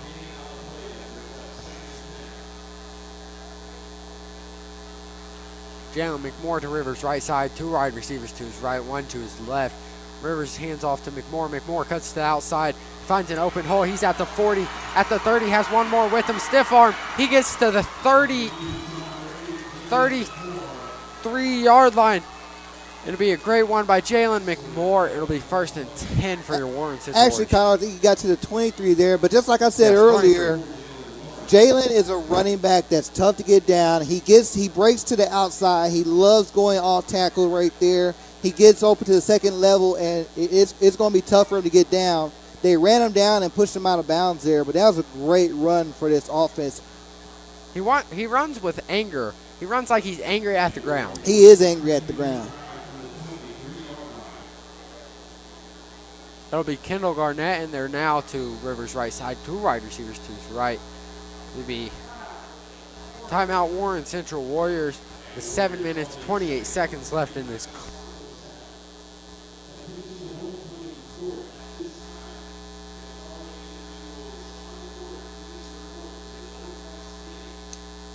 And while we take a break here, Kyler, I want to say this about the two teams, one of the two teams that we're highlighting tonight in the 1984 state championship team. That team right there, they were the first team in school history to go out and win a state championship, led by legendary quarterback Jeff George. They went undefeated, 14-0 that season. Just an all-around great team right there. That's winning the first state championship in program history. State championships didn't become a thing really until the mid-'80s. We actually won the first 4A state championship, and we were able to back it up with another one in '85. But that first one, of course, Jeff George was the star of that unit, and we all know how great he ended up being. Rivers receives the snap, looking to pass to the outside. Number 87, Eric Heister. Eric Heister cuts to the left side, gets to the 3-yard line, but there is a flag, probably a holding on your Warren Central Looks like Warriors. they call a holding downfield from one of the guys that was blocking, one of the offensive players that was blocking for Hester there. He's hating it, man. That was almost a touchdown for him. He made a great catch, made the first guy miss, and then got down the field. It'll be holding on your Warren Central Warriors. That puts them at about the 30-yard line. Holding Warren Central Warriors. It's unfortunate to see after that great play. Correct. That'll put them at the 25, 27-yard line for the Warriors. Sorry, no. So it looks like this penalty is a spot foul. So it's right there from where it is. So the Warriors will have a first down, 1st and 2. Rivers hands off to Kendall. Kendall trying to keep pushing, keep chugging them legs. Whistle is blown. Looks like he gets a first down on the carry for the Warren Central Warriors. Yes, he does there. That'll be 1st and 10. 1st and goal. No, 1st and 11. 1st and 10.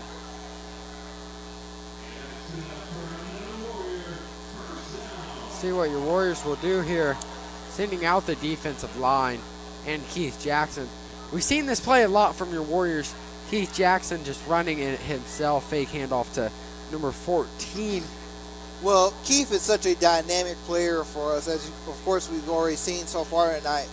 But what he's really good at is plays in his style of offense. Keith Jackson tries to pitch it to Kyron Williams. That is technically a forward pass, not a fumble there. And they called it incomplete. Yes, it's incomplete. For Kyron Williams. Luckily, Kyron was able to fall on it and, just in case. Yes, just in case.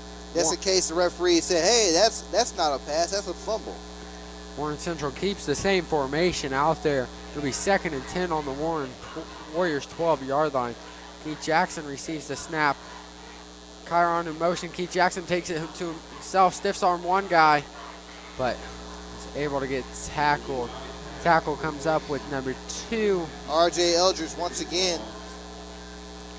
That'll be Warriors 3rd and 8 on the 10-yard line. Looks like our strength of the running game for tonight, at least, is getting our guys to the edge, getting out beyond the tackle, running through the C gap there, and just trying to get to that edge and continue to move the chains down the field that way. Warren Central, same formation. Keith takes it himself again, finds an open hole. He gets to the 3-yard line. It'll be 4th and 3 for your Warriors. Let's see what the Warriors will do here. I can tell you right now, I feel very confident. I I'm feel going more for it. confident in the Warriors offense saying, hey, we're going to go for it right Yeah. here. You're up 23-0, 5 minutes, 20 seconds left. Might as well go for it. Looks like they will keep the same formation out there with Keith Jackson and Kyron Williams. A lot of heavies out there, a lot of defensive line players out there to help in the blocking Kyron game. in motion. Keith Jackson takes it himself again. He's looking. He just has to take the sack. Looks like the defensive line just broke through our offensive line there. It'll be the Lawrence Central ball on the Warriors' fourth yard line, sorry. The defensive unit coached by Warren alumni Wayman Edmond was ready for it right there. That's the first time anybody has been able to really stop that play from having the success that it needed. And like I said, we only needed 1 yard on that. He didn't need to score a touchdown to continue to drive. And really, they stuffed it out. They saw that what we were trying to do and really kept us from getting anything else from it. So now we have a turnover on downs, and LC has the ball, 1st and 10 from The their 7-yard line. Yeah, 7-yard line. There will be a flag. Looks like it might be. False start, maybe. False start on the Bears. False start on the Bears. That'll move them back to the 2-yard line. Once again, this is another possession. Encroachment offense. Encroachment. This is another play from the Lawrence Central offense that hurts them. Another possession where the first play is a penalty called on them that moves the ball backwards. If they want to have any hope in this game, they cannot have plays like that. I agree with you. Bears looking for their play call. Walker with one right receiver to his left, one to right with his running back right behind him. Walker, high snap. His running back takes it himself. It'll be another safety for your Warren Central Warriors. High snap. Ballard.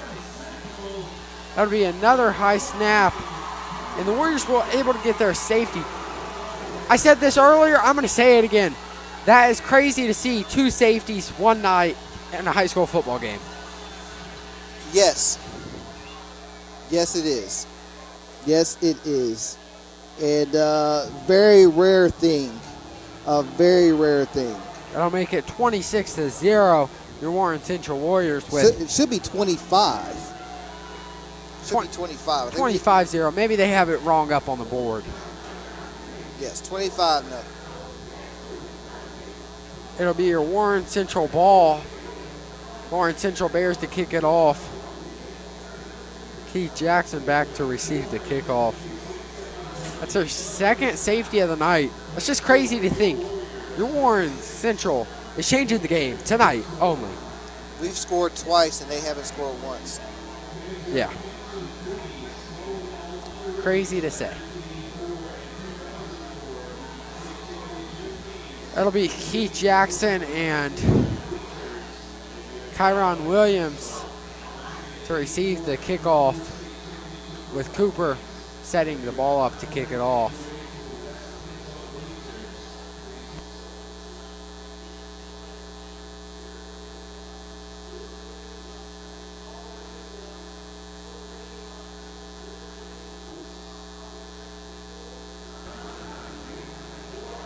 Cooper walking his 6 steps back, ready to kick off, with Keith Jackson to the right side and Kyron Williams to the left. 2 of our fastest players on the team. Absolutely. Cooper boots it, line drive to Keith. Keith lets Smart it roll play, out. let it go out of bounds. Rolls out of bounds at the 38-yard line. 4 minutes and 50 seconds left in this first half, Kyler. And what we have right now is a team that is playing exceptional football.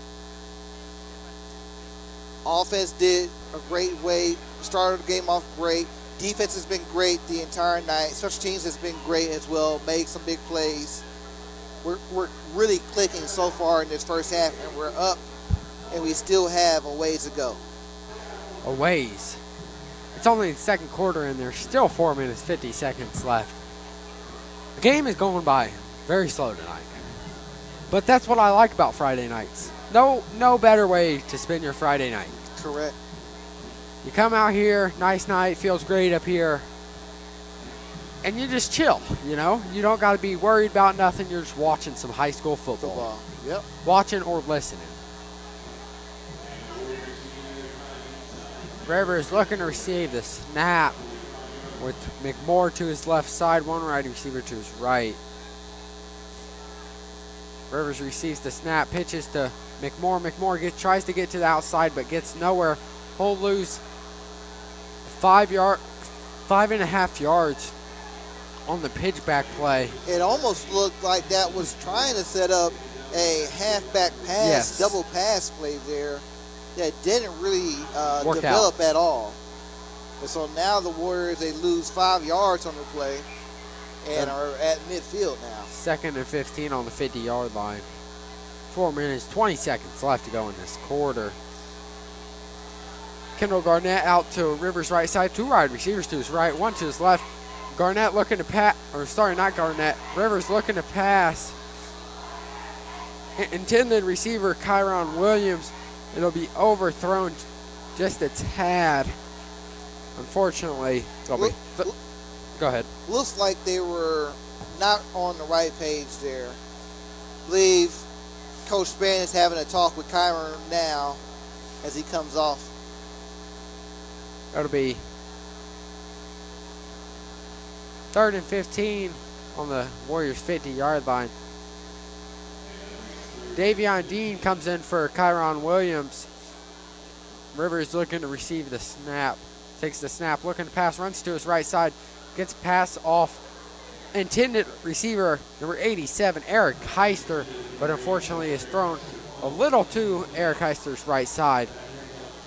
Warriors will send out their punting team.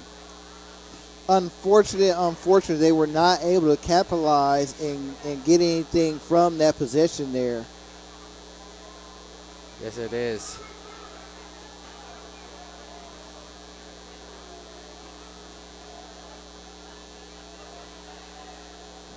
Damian Shanklin looking to receive the snap from Caden Harris. It'll be a great snap. Shanklin boots it. Very high kick. Ball's going to bounce out of bounds, look like at about the 23-yard line there.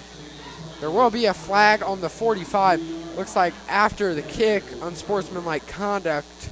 Hopefully it's not on the Warriors. Number 90 looks like he was chatting on the Bears a little bit. That'll be Land Carter. See what the play call is, or the, not play call, penalty call.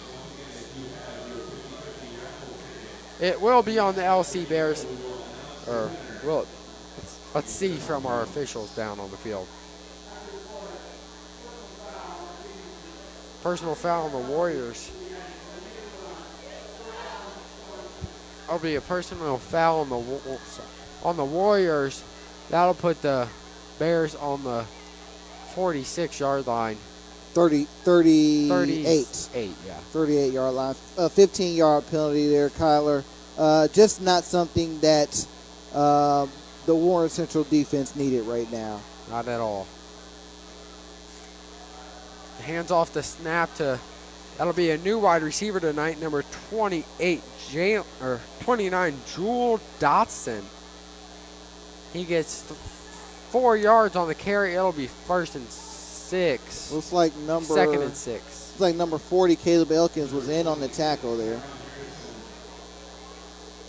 Kyron Harrison on the carry. Sorry about that. Walker receives the snap. Fakes hands off, looking to go for a deep pass again.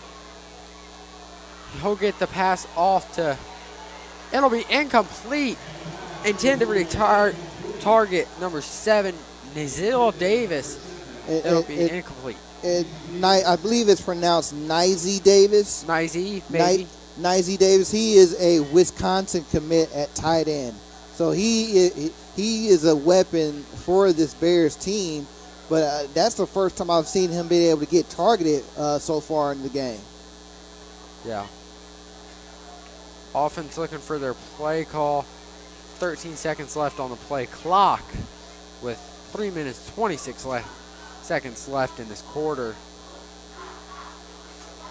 Walker receives the snap, looking to pass again, trying to find a man. He's got no one open. Almost gets sacked by number 7 on the Warriors. Monte Franklin with the great coverage, with the great coming in on the defensive back blitz there. I believe that's his 5th throwaway tonight. That Warren defense is just breaking through, able to get to the quarterback. Yes. Yes. LC able to do nothing on that drive. They're going to punt the ball once again. Keith Jackson and Isaiah Rollins in the backfield. Who can receive the punt from Cooper. Cooper drops the punt, or drops the snap, but still able to punt it. He punts it out of bounds at the 45-yard line. 46-yard line. The Bears were very lucky we didn't send anybody on that punt, because it was a drop punt right there on the ground. If we could have had somebody right there coming in, that could have been many things. It could have been a block punt, could be a defensive touchdown. We could be having the ball with tremendous field possession right now. Yes, we could have. So they should consider themselves very, very lucky. Rivers going back out there again tonight with Kendall Garnett to his right behind him. One wide receiver to his right, two to his left. Rivers calling out the play. Garnett going to Rivers' right side. Rivers receives the snap.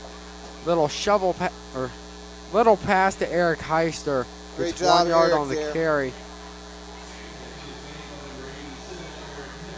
Gets 1 yard on the pass, 2 yards on the pass. It'll be 2nd and 8.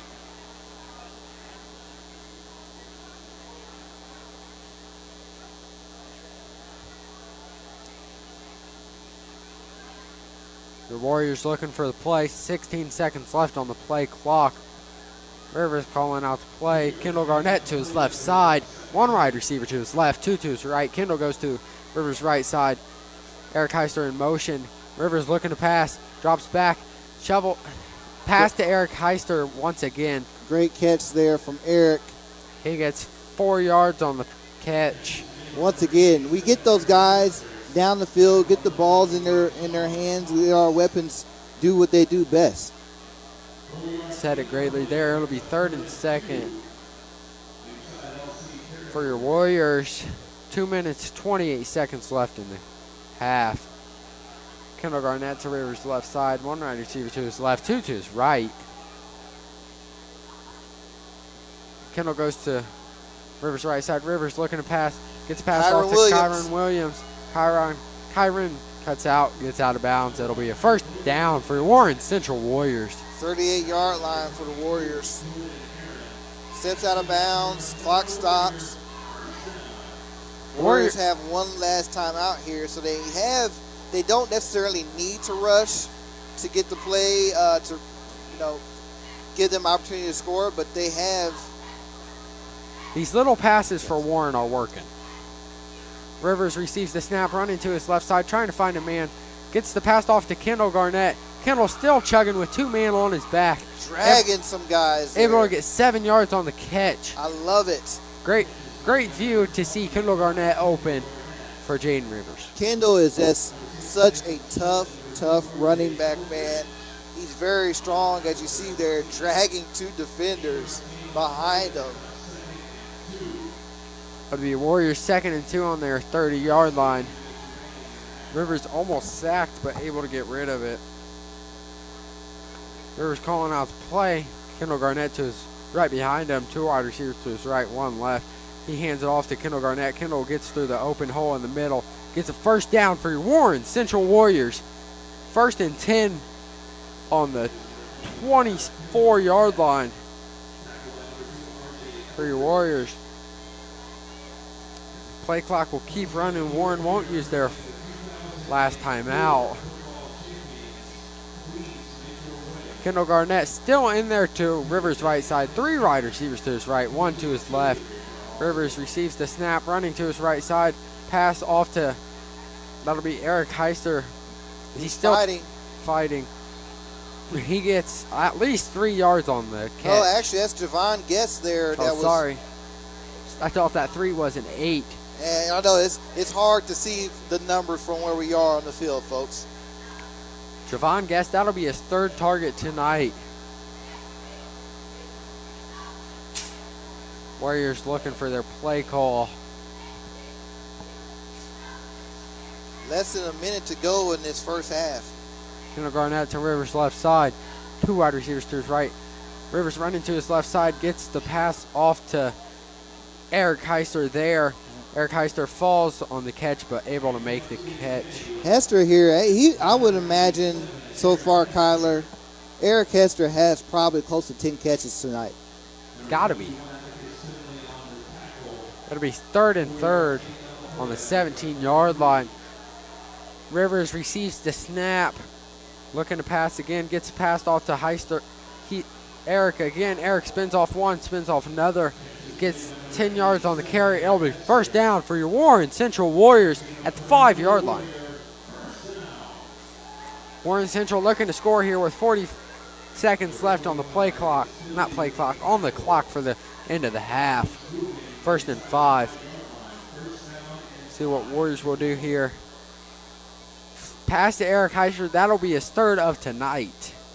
Oh, he has way more than 3 catches. No, I'm saying touchdowns. Three touchdowns. Well, I think it was Chaz Corley that had the first 2. Yeah, Chaz Corley. Sorry Chaz about Corley that. had the first 2. And Timeout. he almost had the a 3rd one there to start before the end of the first quarter. Timeout, Lawrence Central Bears. That's their 2nd of the half. 25 seconds left on the clock. So it looks like the score is correct here. So it's 26-0. I thought it would have been 25. And it looks like one of the, when we had the safety there the first time, and then we had the punt return for a touchdown, it for some reason it wasn't added up correctly. So our screen was still showing 23 when it should have been showing 24. You add in that other safety that we just had, and then that would have the 2 points to make it be 26. So we're looking at 26-0 Warren Central.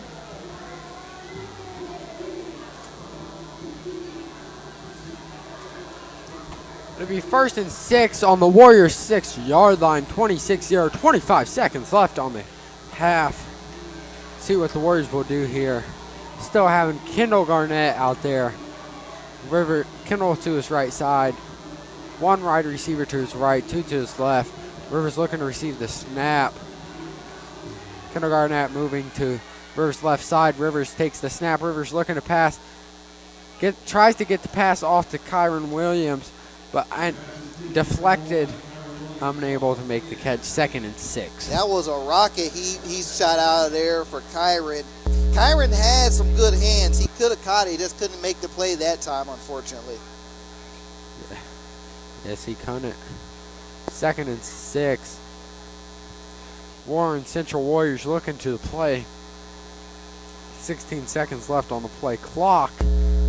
22 seconds left in this quarter. Rivers looking to receive the snap. Kendall Garnett to his left side. Hands off to Kendall Garnett, but there is a flag on the play. They're most likely going to call a false start right here on Warren. False start on your Warren Central Warriors. Looks like.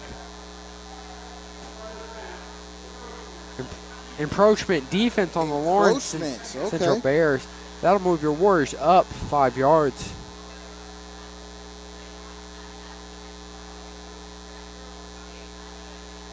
Warren Central sending out Keith Jackson in their defensive line again, as we saw their last drive. It did not work, but let's try it again. It'll be 2nd and 3rd, 20 seconds left in this quarter. Very, very interesting to see how we can finish this drive, finish this half off.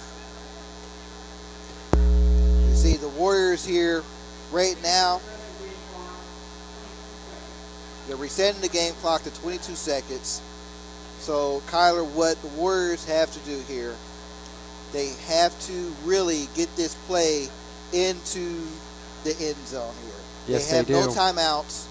If you fall short, Both teams have one timeout. quick. Both teams have one timeout. Both teams have one timeout. Okay. That last timeout was by the LC Bears.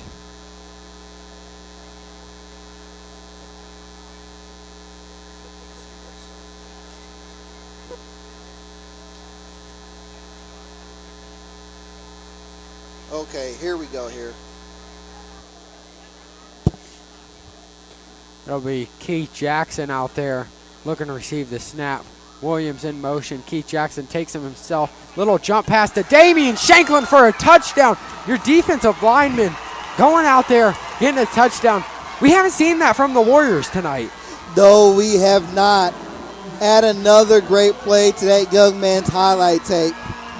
That's an absolutely amazing play there. We see this light show. It's amazing to see that. I love these new lights out here. I do as well. They are nice, but not as nice as that play right there for the touchdown. Me personally, was not expecting that. I was not expecting that. But once again, it just shows how dynamic a player Keith Jackson truly is. Yes, it does.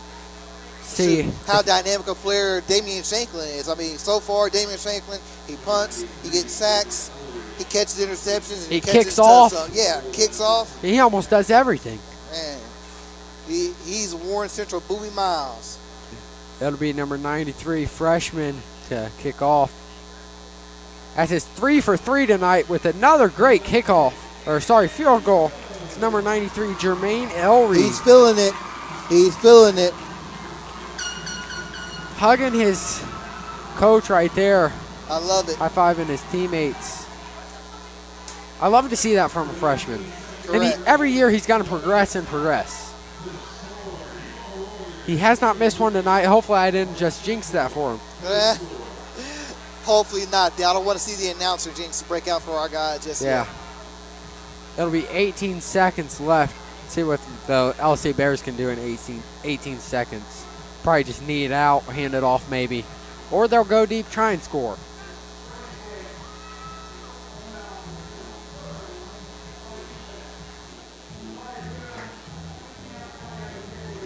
There was a personal foul on the LC Bears, so it'll give 15 yards on the Warren Central kickoff team. Wasn't able to hear what the penalty call was, but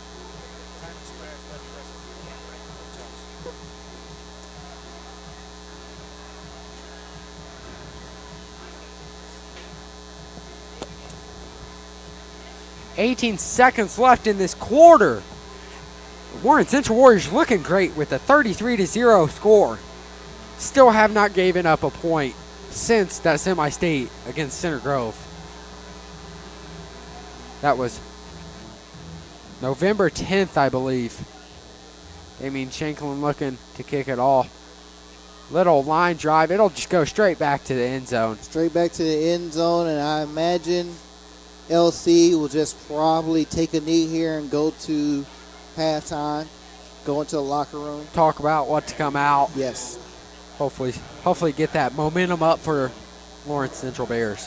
Right now, they're just trying to figure out a way how to get out of here healthy and get ready for next week. Yep. At this point, that's all you can look for.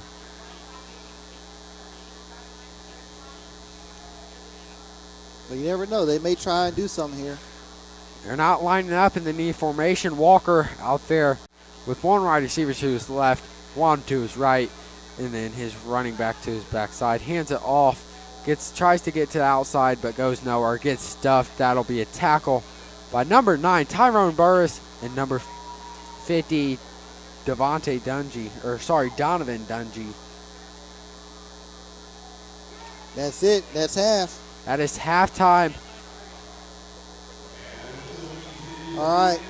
And folks, what we've seen right here is it's been another great half for Warren Central football. So far, the Warren Central defense has provided us with 7 stops, 2 safeties, a kick off return for a punt return for a touchdown.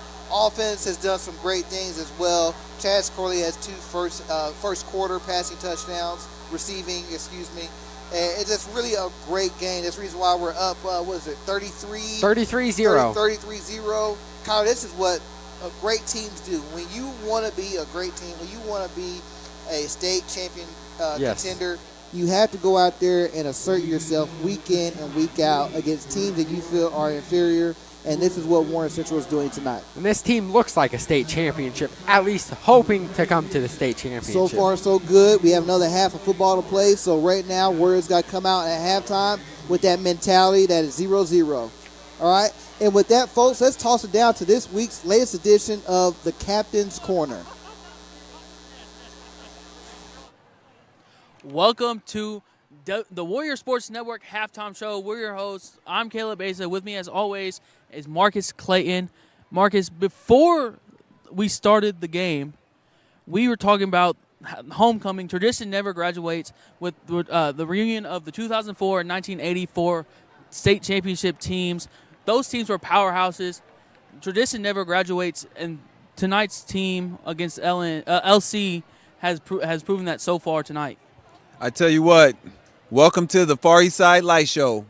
And the reason I say that, because every time we score a point, the lights, our brand new lights, they start going off and on. It's pretty cool. But to your point, it's been total domination. Chaz Corley, he's broke out. He's a big-time player for us. He's got 2 touchdown receptions. You also have Keith Jackson, who ran a punt back. And then, like we always talked about, that East Side law firm, that defensive line, those linebackers, that defense. Again, there's a goose egg on the board, and they've scored 4 points because they also caused 2 safeties. So this is from top to bottom, the offense, the defense, the special teams. This was the best half of football thus far this season. I totally agree. You got Chaz Corley with his 2 touchdowns, Damian Shanklin at the end of the second quarter scoring a touchdown, and Keith Jackson a punt return. The first half has been points on both sides of the ball, with both sides, offense and defense, blowing on all sides. Absolutely. Like I said, it's just been total domination. And I know Coach Kirshner's got to be pleased, but as coaches, the big thing that you need to communicate to the kids at half is, yeah, we're up 33 points on the board, but it's back to 0-0. And the goal now is to win the second half. So you want to keep them focused, and sometimes it's hard to keep them focused because we have a packed house. It's homecoming. You got the 84 team back after 40 years for their reunion. You got the 2004 team back here. I'm getting ready to go and hang out with the 2004 team because I was an assistant coach there. So when I tell you this is a magical night here at Warren Central High School for the football program, for this community, it doesn't get any better than tonight. Now let's talk about the opposing team. You know, Warren's up 33-0. What does LC have to do to try to get back into this game? So this can be a defining moment. So if I'm a coach in that locker room, it's the same thing. You know, yes, guys, we play bad. They're a good team. However, let's go out. Let's continue to work hard. Let's win the second half. Because you know what? They got a game next week. We're only halfway through the season. We're not even quite halfway through the season. So it's important that they try to build some momentum. If I want to get the ball first and I want to score points. If I'm them, that first drive is going to be critical, but they need to leave here with some confidence to know that, you know what, we got punched pretty hard. We can take a punch, but now let's go out and try to win that second half. You know, the first half was full of penalties, dumb penalties, offense and defense. What do you think Kirshner and his coaches will say to the team in the locker room after that? Again, great half, but it's 0-0. It's 0-0. I've been part of teams before as a player and as a coach where you play good one half, you come back the second half, you don't play as good, so all of a sudden you don't feel as good at the end of the night. So it's just essential that they stay focused. Essential that kids continue to play hard because, like you always tell the kids, if you want to avoid injuries, you play hard out there, right? So, again, it's about being focused and how can we be better the second half than what we were in the first half. You know, I agree. Offense. Congratulations, Damian Shanklin, for winning Homecoming King. More accolades to his career. You know who else I believe won Homecoming King? Who? I believe Corey Kidd-Smith won his senior year. Did he? Yeah, he was, I've talked before about his football prowess, but, he was a pretty popular kid. And if he didn't win, I know he was on the court. So, Corey, if you can hear me, congratulations on your reunion. For whatever reason, they didn't put him on the program, but we should be celebrating his homecoming victory reunion as well. Everybody wins at the end of the night here at Warren Central. There's a lot of fundamental mistakes that Warren have made in the first half. If you were Chad Spann and his offensive coaches, what would you tell the offensive line? Well, again, they opened up some holes. We ran the ball pretty effectively. We threw the ball pretty effectively. Rivers was really effective, especially when they get him out the pocket. He's able to make some half-field reads.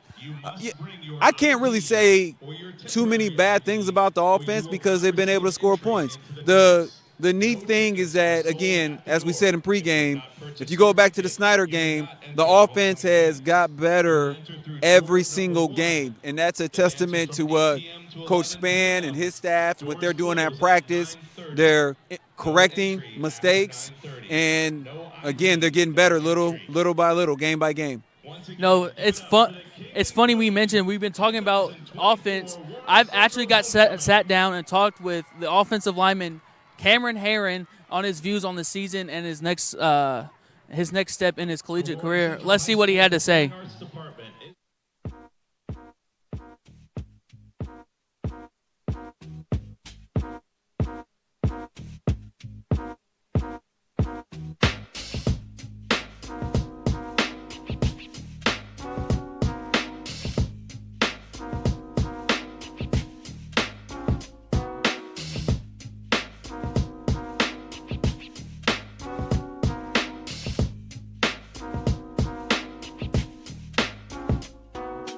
Welcome back to Captain's Corner. I'm your host, Caleb Asa. With me today, I have a very special guest, Warren Central offensive lineman and newly commit Iowa.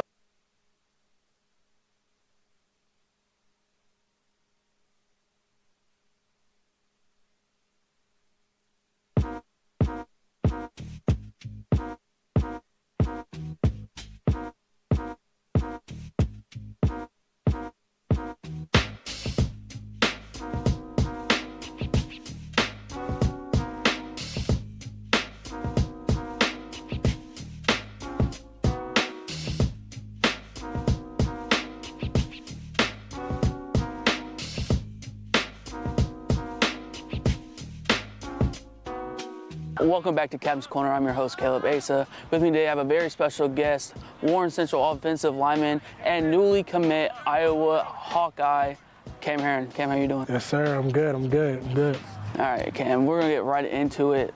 We're going to talk about your commitment later on, but let's start with this season. What is your training routine like, and how does it vary during the off season versus in season? Yeah, so I would say off season is very intense weight-wise, weightlifting wise. We weightlift a lot. I'm definitely into that. I want to be a strength and conditioning coach, so I'm like, I'm packing that just weights, like straight weights, hammering. And I would say the difference between that and then in season, I'm more of, okay, let me get my lifts so I can maintain this strength that I have that I got from the off season. So I want to maintain it, make sure I'm stretched out, make sure I'm, my body feels good, more foam rolling, more of, the gun, massage gun, more stuff like that. Yep. One of the biggest headlines this season, like we were talking about earlier, people have been talking about the 49 seniors that are on this varsity football team. What have they contributed to the younger athletes by getting them prepared for the season? Oh, yeah. I would say the 49 seniors definitely stepped up, especially when you spoke about the offseason. We were, always in the weight room, never missed a day. They were very hard workers. I would say this senior class that we have are the hardest workers, I've ever been around. They all motivate each other in different type of ways, and we're definitely, straight hard workers since Little League, so yeah. We, the Warrior Sports Network, have been at many games, and a lot of, at the end of the game, one of the seniors step up and talk to the players. Has that really impacted them as well? Yeah, definitely. The seniors stepping up and, saying what they have to say is great. We haven't had that, in the past years. Seniors getting just, to speak about, how they feel about stuff. And, the underclassmen definitely listen to that, and it definitely helps them, yeah. Last year, before we get into this year again, last year you were part of the squad that have lost to Center Grove in a tight game. How has that, with the seniors that graduated last year and then you guys stepping up this year, how has that also contributed? Yeah, I would definitely say after that loss, it hit deep. It hit deep for all my grade. I would say that, watching our seniors, because we loved our senior class. Even though we didn't do so great last year, we loved our senior class. We had a strong bond in our senior class, whether you believe it or not. So just seeing them not be able to get a state championship, it hit deep. And off season we attacked it because of that. We didn't want to be like them. Losing to Center Grove in a close game like that. So, we had a point to prove this offseason, and yeah. You guys definitely had a point to prove coming in this season when you guys are 3-0 currently. Offensive, putting up more than 14 points. What has Coach K said to the offense and defense throughout those 3 games? Yeah, he just, in the start, point to prove in the start, first game, we have a point to prove, set out. We haven't done nothing yet to, prove our point. We lost to them last year, and, he just kind of instilled that on us, like we got to, put it on them. Now that we're here 3-0, he's just really trying to get us to not get the big head and really just, understand that now it's one game at a time. So next week, that's the biggest game. The next week, that's the biggest game. So every week, that's the biggest game. Not trying to let off and, just because it's maybe a team that's not so great, let off the gas. He's trying to get us to maintain that, we're hard hitting every time. Do you guys have any pregame rituals you do before the games? Yeah. So before the games, we pray. We pray with Pastor Duncan. We do our little it's dear Lord, too bad as we go through life. It's a little chant, a little prayer. That gets us riled up and ready to go. That's about the last thing we do before we come out. But we definitely, music blasting in the locker when we get there, getting ready, everybody getting ready, looking at each other, everybody getting pumped up, and then we get our prayer in, and then we go. LSU did a great job recruiting this young man. And look, I understand spring games are overrated in many ways, but when it comes to recruiting, especially now that a lot of spring games happen on the same weekend, Shanklin was at the LSU spring game over some other schools that were really after him. WRTV's Jessica Grenling is live at Warren Central High School with more on this one-of-a-kind experience for Damian Shanklin. Damian Shanklin. Damian Shanklin. Damian Shanklin. Damian Shanklin, class of 2025. Get I go out the blank. I don't do this for the fame.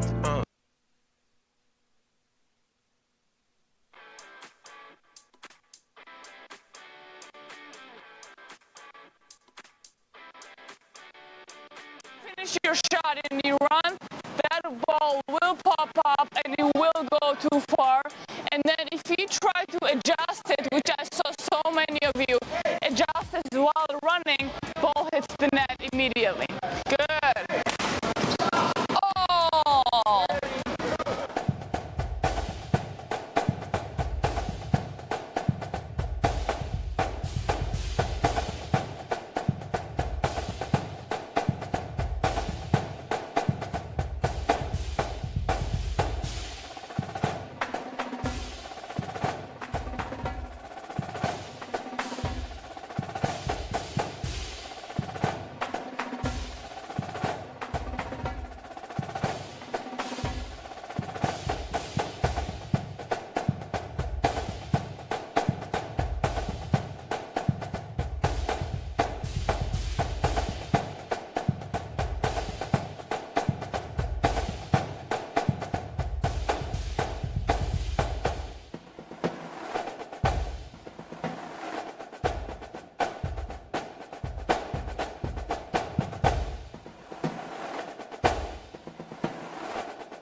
right, ladies and gentlemen, we are back here, and Kyler, if you just saw, I'm dripping with sweat right now. I just had to run all the way back up here to the press box. I just came from the field.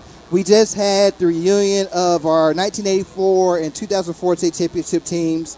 1984 only had a certain select few guys there, but it was so good to see those guys. It's been 5-6 years since I saw them last at their last reunion. But the 04 team, my first state championship team I was a member of. How old were you in 2004? I wasn't even born yet. Well, Kyler, here, I'm going to take you on a bit of a history lesson, man. That 2004 team was truly incredible. Coming off of our 2003 state championship team, we lost a lot of talent, a lot of seniors, key players for that team. And nobody thought the 2004 team would win state. Nobody really gave us a shot. But when you were around those guys, you saw the things that they did. We had so much great chemistry. We had so many guys step up and make big play after big play in so many games. It was so great to see those guys down there. I'm seeing quarterback Dexter Taylor's here, running back Darren Evans, running back Josh Bailey, who was an absolute stud, a legend. Great guys like DeJuan Wilson, Charles Knott, Willie Cobb, Paul Washington were down there. Wayman Edmonds, my guy I love. There's so many guys. I can keep naming names, and Jeremy Finch is down there as well. Those guys were just such a great team. 14-1 state championship record. In the playoffs, they had 3 opponents that they faced that were each on double-digit winning streaks, and we beat all 3 of those teams, and we won all 3 of those games by double digits or more. That was just a truly great team, and of course we went undefeated against Ben Davis. That's the most important thing. So I was so glad to see those guys. And you know what? Let's get back to another second half of Warren Central football, man. It's great. Warren Central coming into this half up 33-0. It'll be Lawrence Central Bears football. Damian Shanklin kicks it out of bounds. Straight line drive, but rolled to the right side. Looks like there's a little scuffle down on the field, but able to get it away. It'll be Lawrence Central ball on the, looks like maybe 41-yard line. Coming into this half, what are you looking to see, Corey? I'm looking to see a lot more of the same thing from our defense, but I'm looking for the offense to shore up some things. We were able to move the ball, but unfortunately we had too many possessions that didn't result in points for us. You know, we say, well, you didn't result in points, so you're up 33-0. Well, we could be up 50-0. Yeah. So I want to see us finish out this half in this game like we started the first quarter. I want to see us be hungry and aggressive and play great football here. It'll be Lawrence Central Bears on the 35-yard line. Terry takes the snap, looking to pass, it'll be incomplete. Intended target was how you say it again? It's Nizy Davis. Intended pass to go to Nizy Davis. And once again, he is their big commit to Wisconsin at tight end. So maybe he just has the jitters right now. But Yes. you wouldn't expect that from a D1 commit like that. No, you would not. Terry Walker hands off to number 9, Karen. Karen breaks to the outside, gets away. He'll get 8 yards on the carry. And it looks like we may have a penalty on the play here. Will be a penalty on the play. Looks like the Bears are coming back. May have been a holding on the Lawrence Central Bears. It's holding on the offense, the Lawrence Central Bears. That'll put them back at the 25-yard line. Yes. Yes, that'll put them back at the 25-yard line. 2nd and 10. Once again, penalties have just been the worst enemy for the LC Bears tonight on both sides of the ball. It'll be 2nd and 20 for the Lawrence Central Bears. Walker looking for his play call. 18 seconds left on the play clock. He'll receive the snap. Looking to pass. Has no one open. Almost a sack, running to his right side. Has to throw the ball away. He tried to get the ball. Looks like that's number 19 for the Bears. That'll there. be Antonio Williams Holland. A great defense by number 40, Caleb Elkins there. And great defensive line getting in to almost sack them.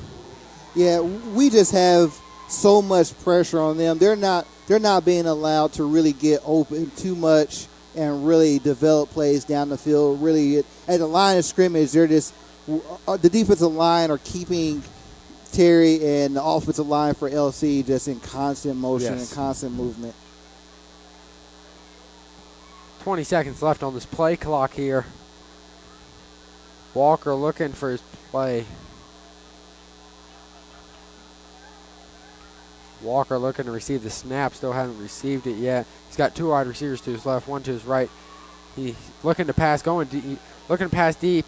Damian Shanklin looking to get in there. Walker running to his right side. That's his 6th, maybe 7th time having to throw the ball out of bounds tonight. He is a smart player. He's a smart player, a young quarterback that knows how to do that. Get the ball out of your hands, down the field. Don't let it get a penalty. And most importantly, don't turn the ball over and don't get sacked for a huge loss. So right there, unfortunately for them, they don't get anything out of it.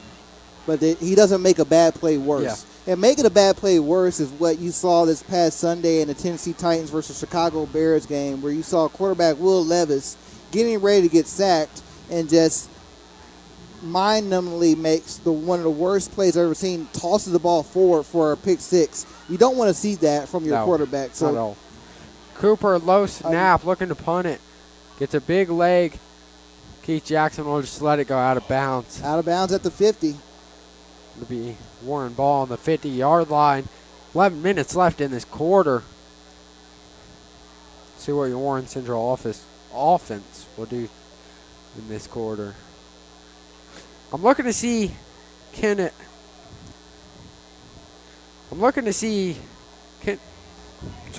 Garnett run a lot this quarter. I would love to see him get back and have us utilize him more in the rushing game in the second half. First half, we tried to do some good things with him, and we just didn't have a lot of production. LC's front defensive line there is they got some big guys, and they were shutting down a lot of things we were able to do, but then unfortunately we were able to get the ball to some of our deep threats. Yeah. But we want to get the running game going here tonight. The ball was handed off to Kendall Garnett, but there will be a flag on the play. Looks like they're going to call a false start. Oh, encroachment. Encroachment on the defense, Bears. That's their 4th encroachment tonight.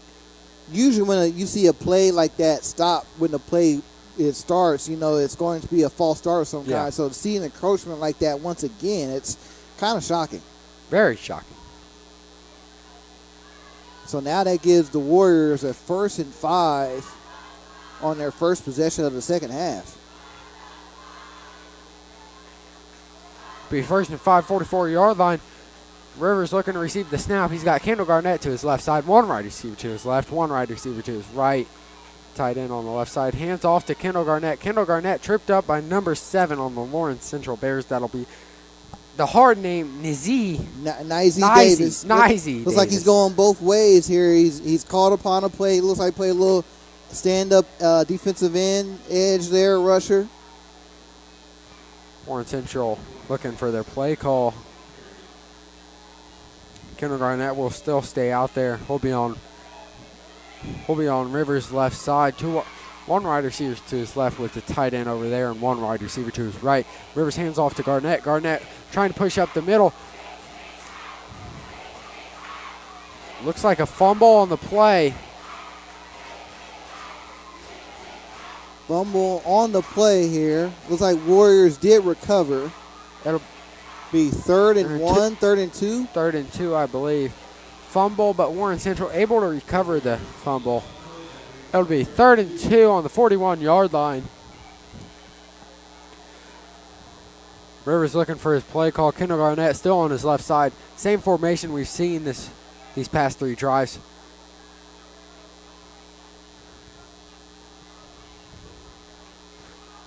Rivers looking to change the play clock at timeout. Warren Central Warriors. Play clock was going down to 0. Looks like the Warren was not able to call a play there. Nope, they were not able to get the play off there. But once again, we had 3 timeouts to start the second half. We're up 33-0. We don't need to panic here and make a play that we don't need to. Let's calm down, figure things out, and get right back to it. I agree with you. Can't agree more. See, Warren Central talking about their play here. See what to run.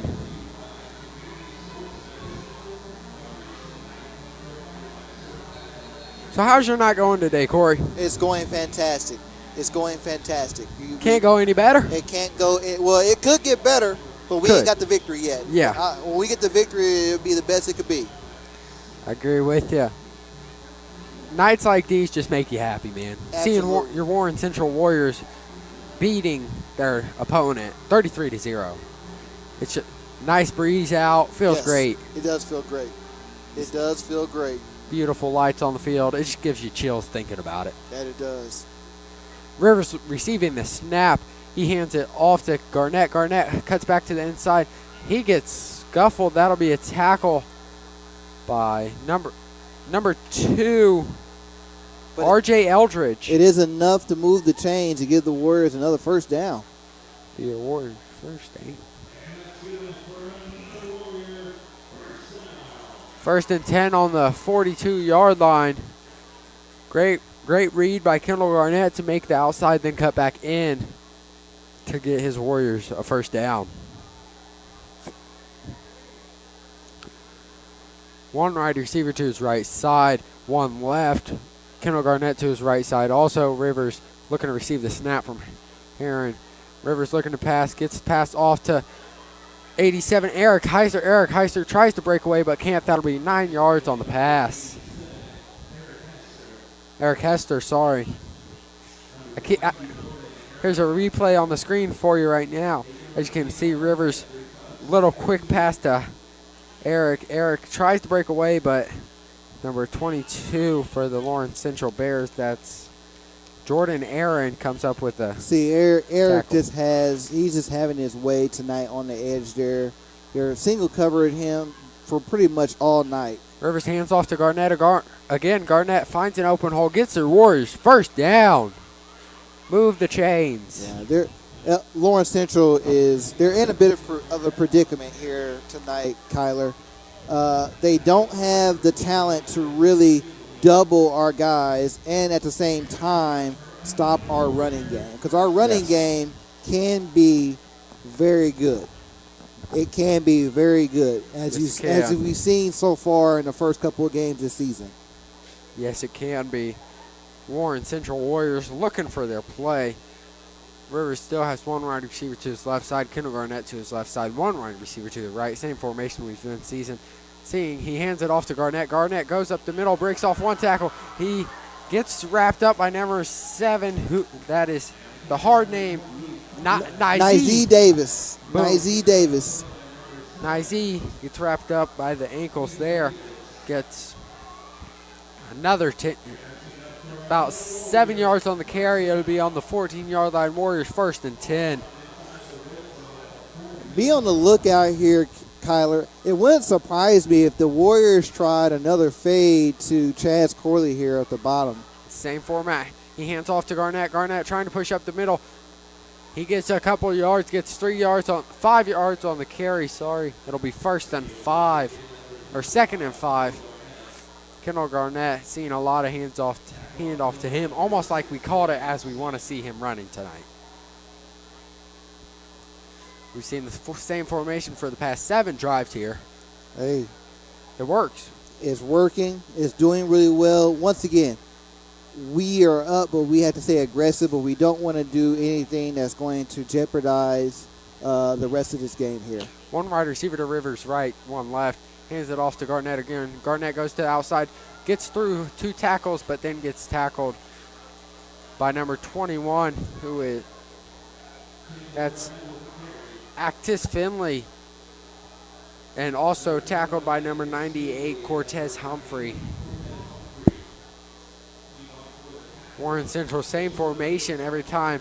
This time it will be different with 3 wide receivers to his left side, one one tight end to his right in Kendall Garnett. This is another situation that we had earlier in the first half. 3rd and 1, but they don't need to score to get a first down here. We turned the ball over on downs last time. What's going to happen then on this possession? Kendall Garnett to his right side. He's looking to pass. Fade to his tight end, Javon Guess, but it's unfortunately overthrown. Overthrown, and we have a penalty on the play here. We may get a holding. PI maybe. Nope. They're going to call illegal block. Illegal block by on the Kendall Warren Garnett. Central offense here. Chop block maybe.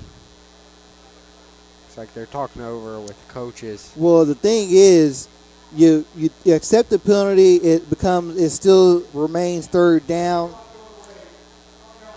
Legal block below the waist. So they accept the penalty. Gives the Warriors another opportunity at 3rd down again. I honestly, if I could have declined it, I would have declined it and forced them to kick a field goal. It'll be 3rd and 16. Warriors on their own 20-yard line. Kendall Garnett to Rivers' left side. 2 wide receivers to his left. 1 wide receiver to the right. Kendall goes back to his right side. Rivers looking to receive the snap from Cam Heron. Heron snaps it. Rivers looking to pass. Overthrown. Intended target, Kyron Williams. They weren't on the same page there. That's the second time I've seen them two not be on the same page. Either not running the right routes or not running the route deep enough. So, yes, unfortunately there. So, it looks like Warriors will go for a field goal here. We're going to go for a field goal. Freshman kicker Jermaine Ellery. I believe this will be his longest in a varsity match. Correct. Game. So, we are looking at almost a 40-yarder here. Yep. About 39 yards. And it wide left. Wide left, unfortunately. Had the distance, it looked like, but it's unfortunately wide left. That's his farthest of his career in a varsity Warren Central football game.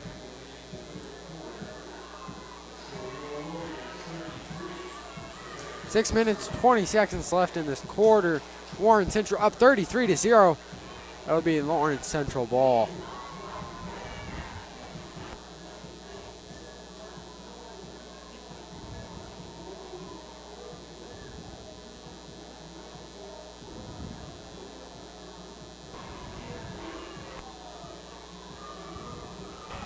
Going to be Lawrence Central ball on the 20-yard line.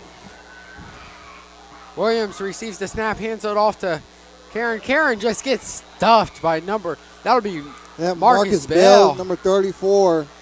Damian Shanklin is limping in the backfield. Karen gets nowhere. Damian Shanklin still limping, but is going to stay in. Such a tough man. Walker looking for a play call here. Loss of about 3 or 4 yards in that play. Great penetration from Bell on that play and able to chase it down from the backside. Walker receives the snap, hands it off to Karan again, but Braden Tyus, great job getting behind there, getting into the line, stopping that play. Another loss. We'll get nowhere. Karan Sparks, 2-yard loss there. Here's a replay on the screen for you right here. As you can see, they just stuff in. He reads the run and able to get an arm wrapped around for the sack. Great play from the senior there. It'll be 3rd and 15, ball on the 15-yard line. Walker looking to receive the snap. 6 seconds left on the play clock. 5, 4, 3, 2. Walker receives the snap, looking to go deep. Has no one open. He's running to his right side. He has a man. He's got a man at the 49-yard line. That man catches the ball. That'll be an NFL catch, 2 feet in. It'll be a Lawrence Central Bears first down. Huge play for the Lawrence Central Bears offense there. Walker is able to evade the sack. Here's a replay on the screen for you right here. as you can see, Walker runs to his right side, avoiding the sack. Able to read that hole. Sees a man open. Number 1, Sean Fox. Walker receives the snap, looking to go deep again. Jeremy Finch gets in there, but he throws it away. That's his 7th or 8th throwaway today. Jeremy Finch just kind of breaks off the offensive lineman and gets in. Yeah, this is this is an interesting drive for the Bears right here. I will say that much.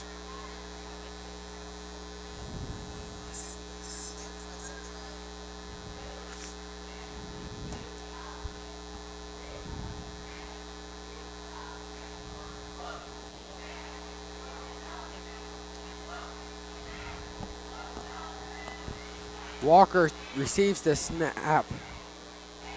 Looks like he hands it off, but he gets nowhere. That'll be 3rd and 8.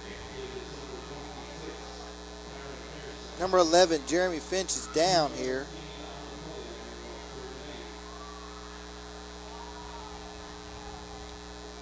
Coming off the field, number 90, Calvin McDonald is his replacement.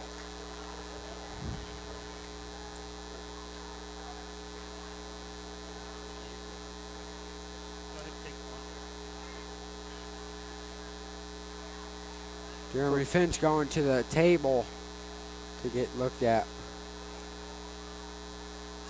So here the Bears are having a 3rd and 8 from the 45. Some of the best field position they've had all night.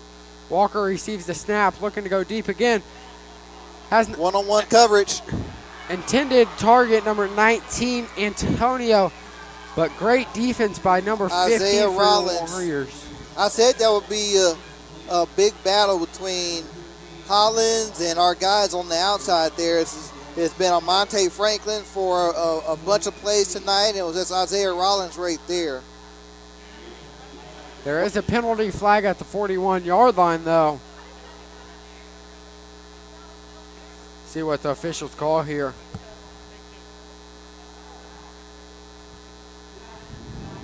An eligible man downfield. Penalty is declined. Ineligible man downfield. Another key penalty for this Bears offense that just hurts them.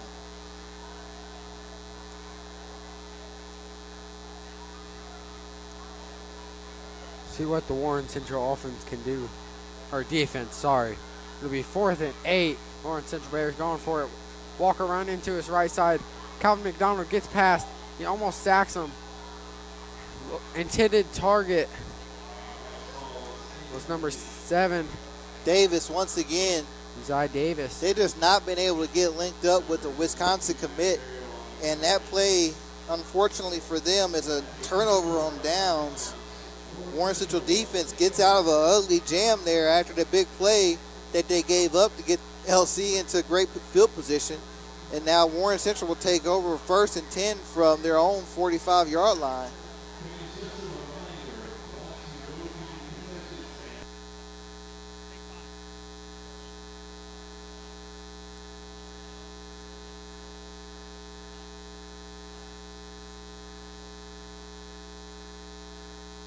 That'll be Warren Central's ball on the 45-yard line.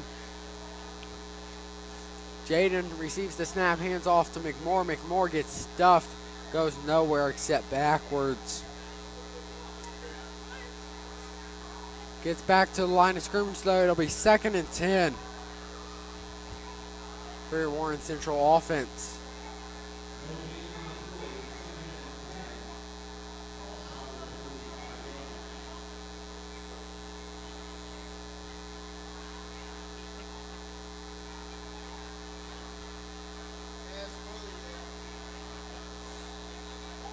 Chaz Corley there trying to make something happen, almost was able to break out of it. Looks like he got about 3 yards on the catch. And now he steps out of the game here. Here's a replay of that right here. Quick pass. almost able to step out of it, break it off. Number 4 for LC, Jalen Lawrence, just was not going to let that happen. Rivers receives the snap, runs to his left side. Underthrown, intended target was Kyron Williams. Just underthrown a little bit. Warren Central will send out their punting team.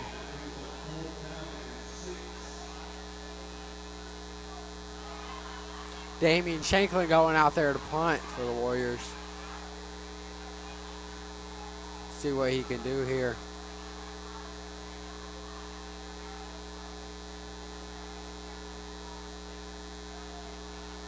Caden Harris looking to snap the ball. Great snap to Damian Shanklin. Damian Shanklin with the big Great boot. kick. In the end zone. It'll be a Touchback. touchback once again. He's lucky he didn't touch that ball, Kyler. Yeah. He's lucky he was, because that wouldn't have been a safety that time. That would have been a touchdown. Yeah, he was going to get lit up. It'll be a Lawrence Central ball on the 20-yard line. On the Warriors' 20-yard line. So, once again, Warren Central's defense has just played phenomenal football. And they're looking to really get in the same position that they've been in. They just got to finish things out.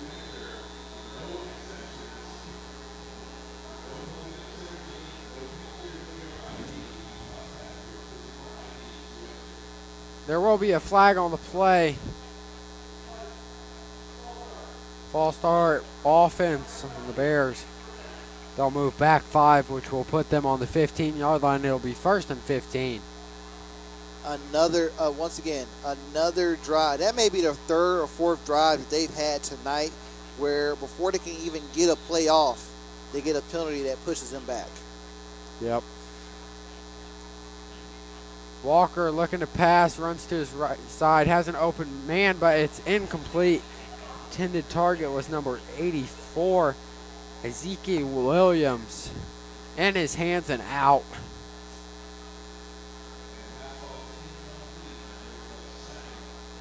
The play was right there, truthfully. A great play call. Execution. Looks like it's Hezekiah Williams, excuse me. Hezekiah just was not able to complete the catch. Maybe he heard the Warrior defense coming up too close to him or something like that. Wasn't able to complete it. Heard the footsteps. Heard the footsteps, indeed. Now they're going 3 wide. All right. Another flag on the play. Delay game on the Bears. That'll be another 5-yard penalty. That'll put them on the 10-yard line. It'll be 2nd and 20. See what the Lawrence Central Bears can do with this 2nd and 20 here. Definitely not the kind of possession that they were hoping to have. Not at all.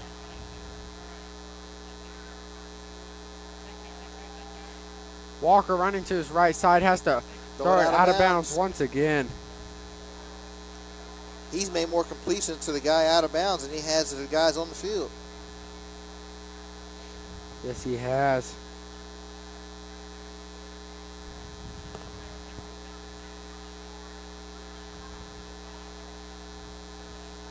That'll be a Lawrence Central ball on the 10-yard line, 3rd and 20 again. Lawrence Central looking for their play call. 12 seconds left on the play clock.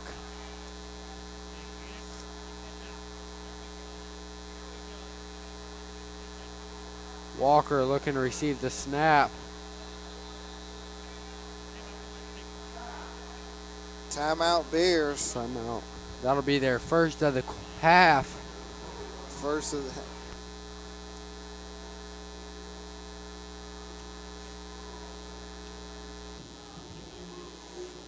You know, Kyler, what I've seen from this team right here, from this defensive unit, excuse me, I'm just seeing a lot of guys that are so bought in and focused on the little things. It's truly incredible. Like, I've been around some great defenses. Of course, all those great years of winning state championships from 03, 04, 05 and 2006. 2006 probably, in my opinion, is the best all-around defense in the state history. Just a phenomenal year that was. 2009 had a great year. 10, 11 had a great year. 2012 Warren Central team, even though we didn't win a lot of games that season, we were holding opponents to under 10 points regularly. And this defense right now is, I hate to say it, but they are right there as being some of the top defenses I've ever seen us have. I agree. Walker running to his right side, looking to pass. End zone. Third safety of the game. I mean, that is just crazy to see. That'll be Kyrene Weems. Kyrene Weems, number 95, senior defensive lineman. Here's a replay on that safety on the screen now. You can see untouched right there. He's not going to be denied. Calvin McDonald is right there, as well as Tyrone Burns helped clean it up. Third safety of this game tonight in a high school football game. Three safeties in a game is unheard of. We're saying a high school football game, not NFL, not college, high school. Here is the pit right here, certainly packed tonight. It is a great crowd. A lot of people are on the sideline. A lot of people were down there by the concession stands waiting to get food when I went down at halftime.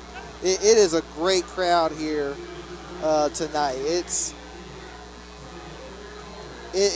just it's great to see the home side full of people like this. It's great to see Warren Central football playing great once again. Yes. It's a great atmosphere. Protect this house, make teams fear coming to the east side. Coach K said earlier this week we need the fans to be packed, the stands, for a great game. And as you can see, Warriors have came off the crowd up 35-0. Cooper taking his snaps, looking to kick off. Got Keith Jackson and Isaiah Rawlings ready to receive the kickoff. See if we can have another kickoff routine return here. That would be something. Cooper boots it to Keith Jackson. Keith Jackson catches it. He's going to the outside. He's getting. He may get there. He may. He gets to the. There is a flag on the play call, though. There is a flag on the play, but that was a great return by Keith Jackson. Great run back by Keith there. There is a flag on the play, though, so that will probably come back. Here's a replay on that kickoff return. Keith Jackson, you can see fakes right and then goes to his left side. It may have been a block in the back there. Block in the back. Unsportsmanlike conduct on your Warriors.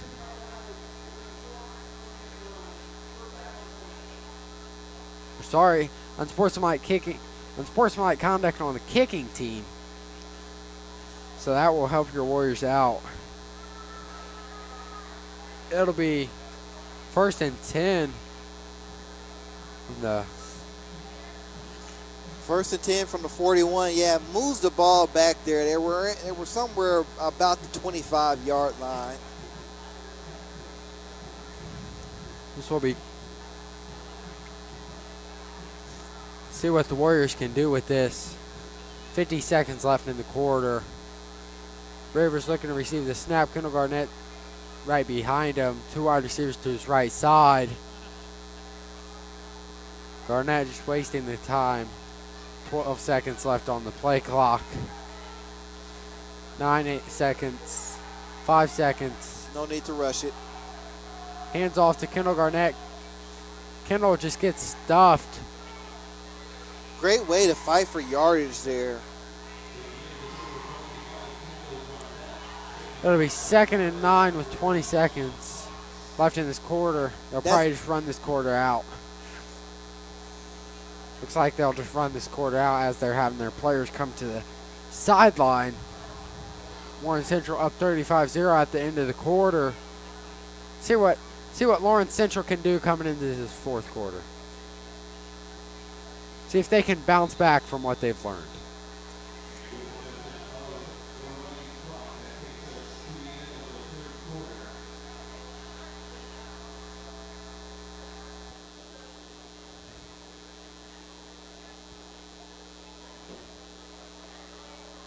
See what the Warriors can do coming out of this quarter up 35-0. See if LC can bounce back. See if Warriors will keep running the ball or passing.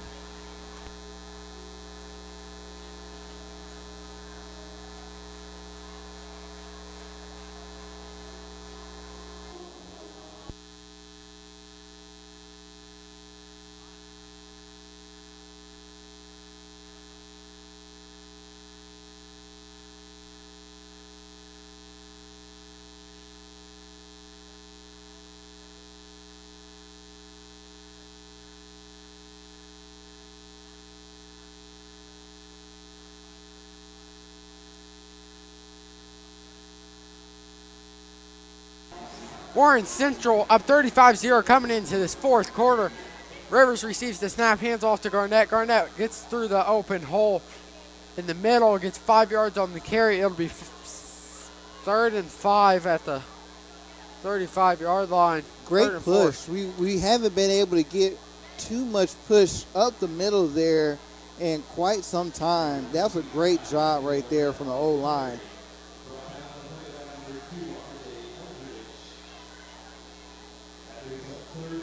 See what the Warriors will do here.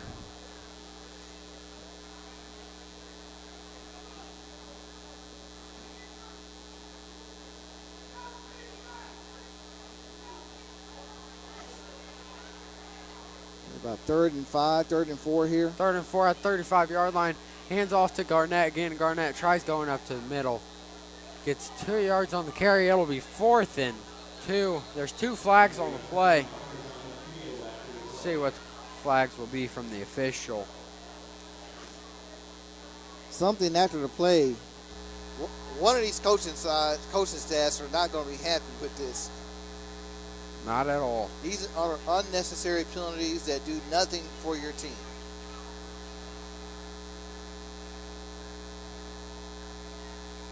Let's see what the officials call here.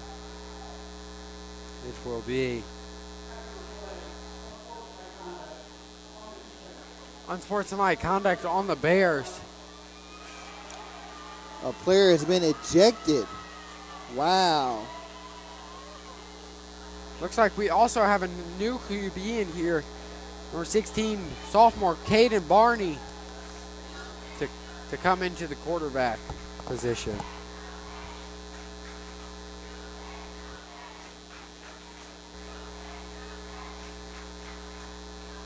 Warren Central will go up 15 yards, it looks like. Warren Central will go up 15 yards.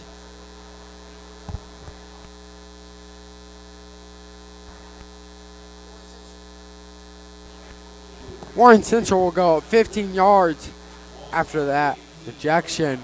It'll be 1st and 10 on the 18-yard line. First down. Number 16, Caden Barney comes into play here. Barney receives the snap.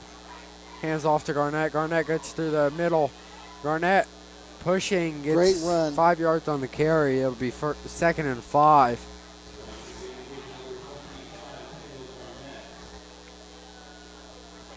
Here's a replay on that last play.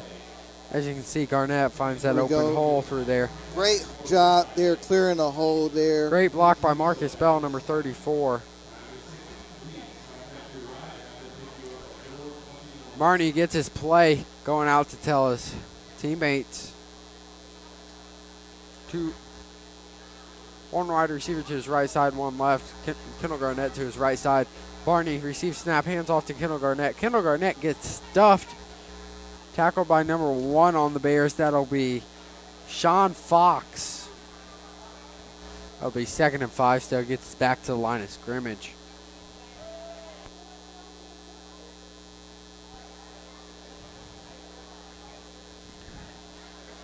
Barney getting the play call from his coach. Going out to tell his teammates again.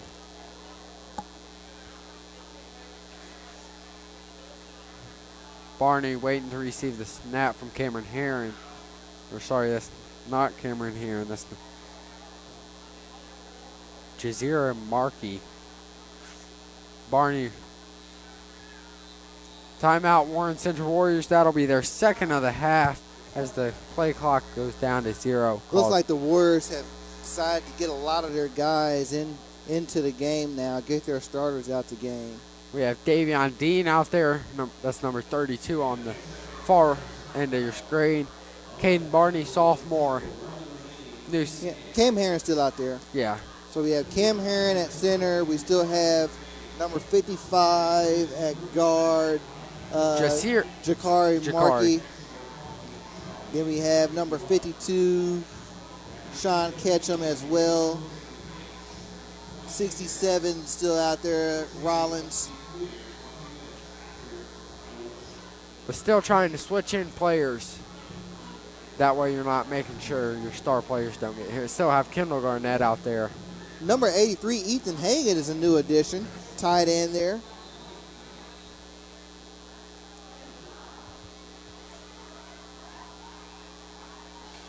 Barney looking to receive the snap. 15 seconds on the play clock. Barney hands off to Garnett. Garnett gets to the outside but gets stuffed. He'll get nowhere except for 1 yard. It'll be 3rd and 3. Or fourth and 3. Yeah, 4th and 3. No, maybe 4th and 2. But they may give him a yard. It'll be 4th and 2 on the 10-yard line.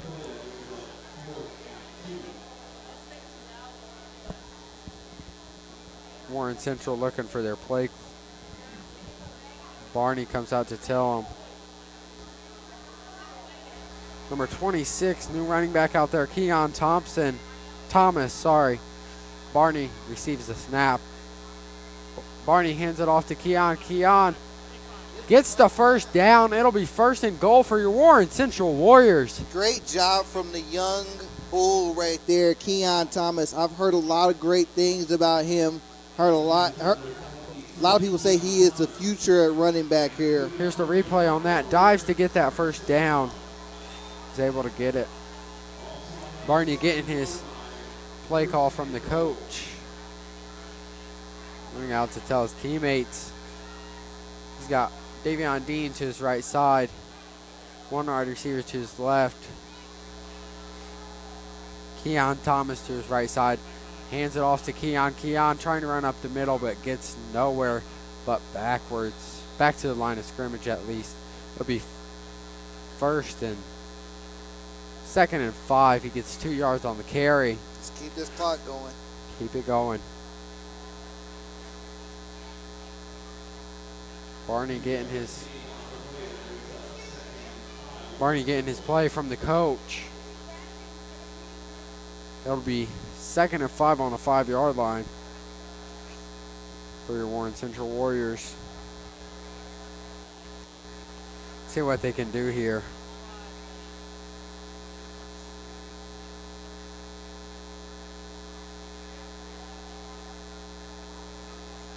Stop. He is stuffed. Gets nowhere. So now we're looking Loses at yards. 3rd and 8. 3rd and 8. Yeah, 3rd and goal from the 8.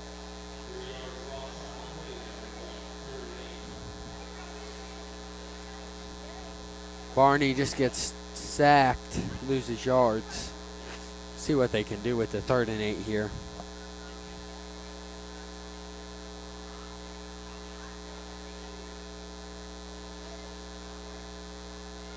Keep the play clock running though. 6 minutes, 30 seconds left.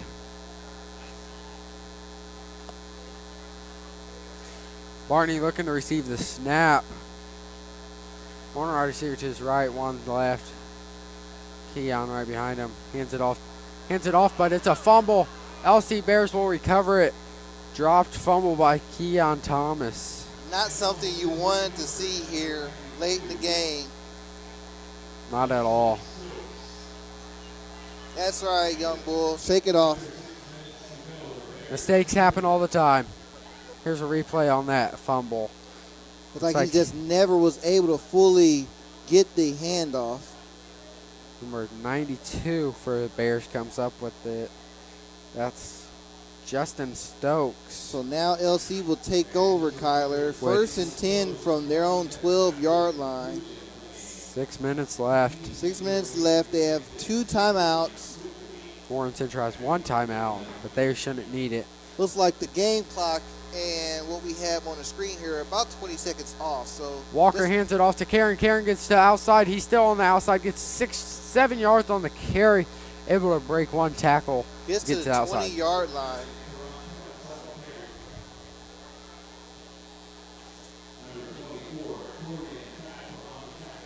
Torian Trapp, haven't mentioned his name much tonight. He's another phenomenal defensive player for the Warren Central defense here. Walker hands it off to Karen again. Karen tries to get it to the outside, breaks 1 tackle.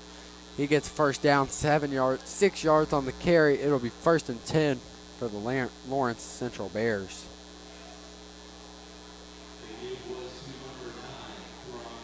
Karan, sorry.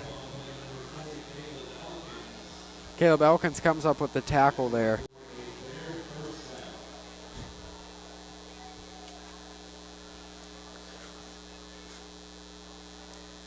Walker looking for the play. 30 seconds left on the play clock.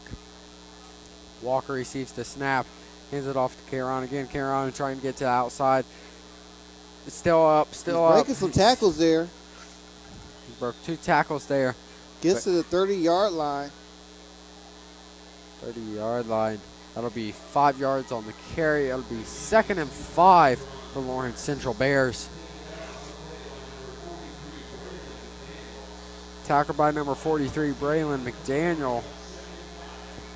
2nd and 5. Walker receiving his play call. 1 wide receiver to his right, 1 left. Right, hands it off to hands it off to number 26. 26 gets to the outside. Number 26, that'll be Kyron Harrison. Gets about 4 yards on the carry. It'll be 3rd and 2. Here's a replay on that on the screen. Braylon McDaniel with another tackle there. You gotta love to see our young guys continue to fight like this. Both teams are really shown that, you know, they want to get out of here, but they still can't cheat the game. Walker hands it off again. That'll be number 26, Kyron Harris again. He gets a first down for the Lawrence Central Bears. Ball on the 42-yard line.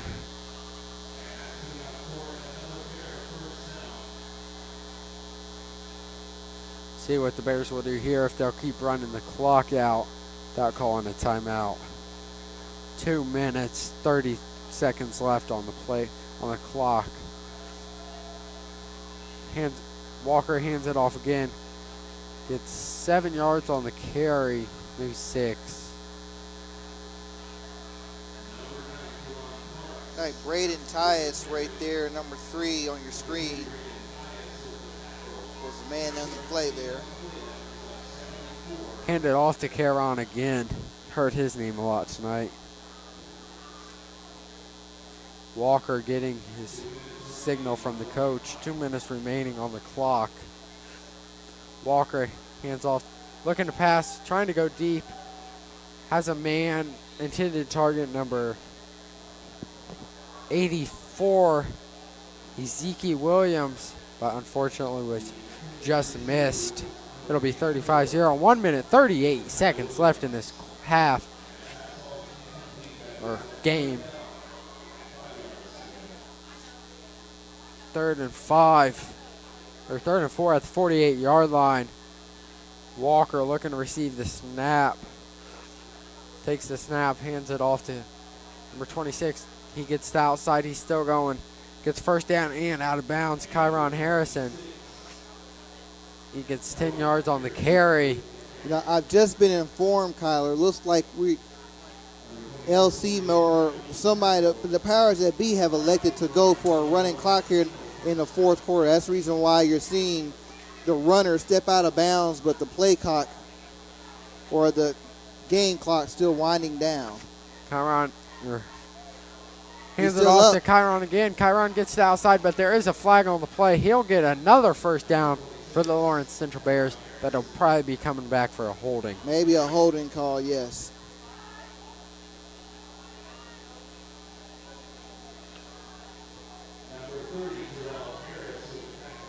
Number 30, Karan Harris with the tackle. Face mask Warriors. Going to be 1st and 10. Half distance to the goal line. You can't do that here in this game. Unfortunately, you cannot. And it looks like LC, 9, they either may run out 8, of time or they may 7, have one play left. 6, 4, 3, 2, 1. The game is over. Your Warren Central Warriors. Hold on, are we calling a penalty Let's here? see. Whistle. Warren Central Warriors with an not an upset, with another shutout victory, 35-0. 4 games. Nobody has scored on them yet. Let's see if that can continue. A very weird way to end the game, but the Warriors are victorious once again. 35-0 final score, Kyler. That's their 4th shutout victory. Unprecedented, first time ever. See if they can keep it going next week against Ben Davis. You know, going through the history books, I found there were a lot of teams back in the day, the 50s, 60s, where they had great defensive performances. There was one team, I believe it was 1952, they had 5 shutouts in their first 6 games. This is right there. This is something that's just as impressive as this, but this modern offense here, you're seeing a lot more passing, a lot more creativity in the offense. What we've been able to do so far is just nothing short of incredible and remarkable. Hats off to these gentlemen. Hats off to the Bears coaching staff. I know they weren't expecting this, but you know what? These things happen. So we come away victorious once again, and it's a great job. Hopefully everybody is healthy, and we're able to open up with everybody for the Giants from the West Side next week right here at Warrior Stadium. I can't wait for that one. Well, it'll be a great game. Wait for that one. Great game.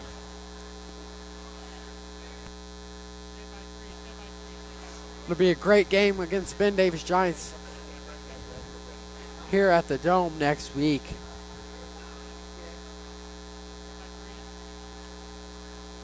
Yeah, and what we saw tonight, Kyler, is like I said in halftime. Warren Central has shown that they are legitimate state championship contenders. Yes. And they decided, you know, anytime we step on the field, we mean business. And they meant business right here from the very first possession. They went out there, drove down, scored, got a stop, drove down, scored again, never let the foot up. 3 safeties in one game. 3 safeties in one game. I'm pretty sure that may be a team record, program record. You add in there a special teams punt return touchdown from Keith Jackson. Another dominating performance from your defense. I want to say they had about 12 stops on the night. Not nearly as many safeties or not as many sacks as I thought we would get, but we had constant pressure on the quarterback, constant pressure on the front of Lawrence Central's offensive line there, just not allowing him to get comfortable. That is what state championship caliber defenses do. And offensively, we got the ball down to our key players. We really did turn the ball over. Had some great plays there from Jaden Rivers. And really, I look for them to expand on that next week coming home against Ben Davis. I can't agree with you more. I'm going to keep praising on this defense, man. Number 1 ranked in the state, and they're showing why they deserve that. Yes. We have the great game next week against our arch rivals in the crosstown rivalry, the best rivalry in the state of Indiana. But you know what? I'm just happy we got out of this. So, ladies and gentlemen, thank you for joining us. I'm Corey Smith. This is my co-host, Kyler Jones. Hey, let's toss it back down to the front desk and have them give you guys another word. Thank you. Welcome to the Warrior Sports Network post-game breakdown show. I am your host, Caleb Asa, and with me on the second, Marcus couldn't make it, it's David Gonzalez. David, how you doing tonight? Yeah, I'm doing great. Just win this. A great ball game. You know, homecoming night. Feeling great, especially because tonight makes it 4 straight shutouts for us. That is right. 4 straight shutout games for the Warriors, making the Warriors 114-0 on points scored this season. You know, the Warriors' defense on the second half was very heavy on shutting out the LC Bears. David, what do you think the defense is accomplished for tonight? You know, I think what defense accomplished is making a statement, because there's a lot of doubters in Warren. There's a lot of people who think Warren doesn't really have the passion for it. A lot of people think Warren is still stuck in the past where they don't have the passion for it. But clearly the defense makes it known that they are in it to win it. And that's the thing. They made a statement saying that they are here to win. That's something they accomplished. One thing me and Marcus talked about all through our shows, pregame, halftime, is tradition. Tradition never graduates, even on homecoming night. Man, with the reunion of the 84 and 2004 state teams, both teams were powerhouses. Do you think this team is on track to win a state title? 100%. You can't just accidentally get 4 straight shutouts unless refs, I'm just saying, but you can't just accidentally get 4 straight shutouts. This is something. All they have to do, listen to the coaches and don't stop believing, because as soon as you let it get to your head, that's when problems starts arising. But this is definitely something new, something modern. This is the new Warriors. That's what I think. You're directly right. The defense, we talked about heavily defense. Defense had 3 safeties on the night, was not letting off the gas pedal. If you were LC right now, going into next week, what would your game plan be? Honestly, my game plan would just be to learn. Because if you get upset over your opponent doing better than you, you're not playing football. You're playing table tennis at that point. You have to learn from your opponent if you want to succeed in this game. That's the beauty of this game. There is no wrong way to learn and to grow. You have to learn from losing and from winning. So, LC, get prepared, learn, be better next time, And now on the other side of the ball, our home Warriors play at home next week against the one of their biggest rivals, the Ben Davis Giants. What, if you're Coach K, what are you drilling into their heads after this big win? Don't let it get to your head. This is great. 4 straight shutouts, great everything, but you can't let it get to your head. You have to push forward and actually lock in, because Ben Davis, they were not a joke. 2 years in a row, they beat us. Last time we won against Ben Davis, I was a freshman. Now I'm a senior. So I'm expecting Coach K to really drill in their heads. Don't let it get to your head. I totally agree. This has been the Warrior Sports Network Game of the Week. For all updates and highlights, make sure to follow us on our Instagram at WC Sportsnet on Instagram and Facebook and TikTok. Good night. See you next time.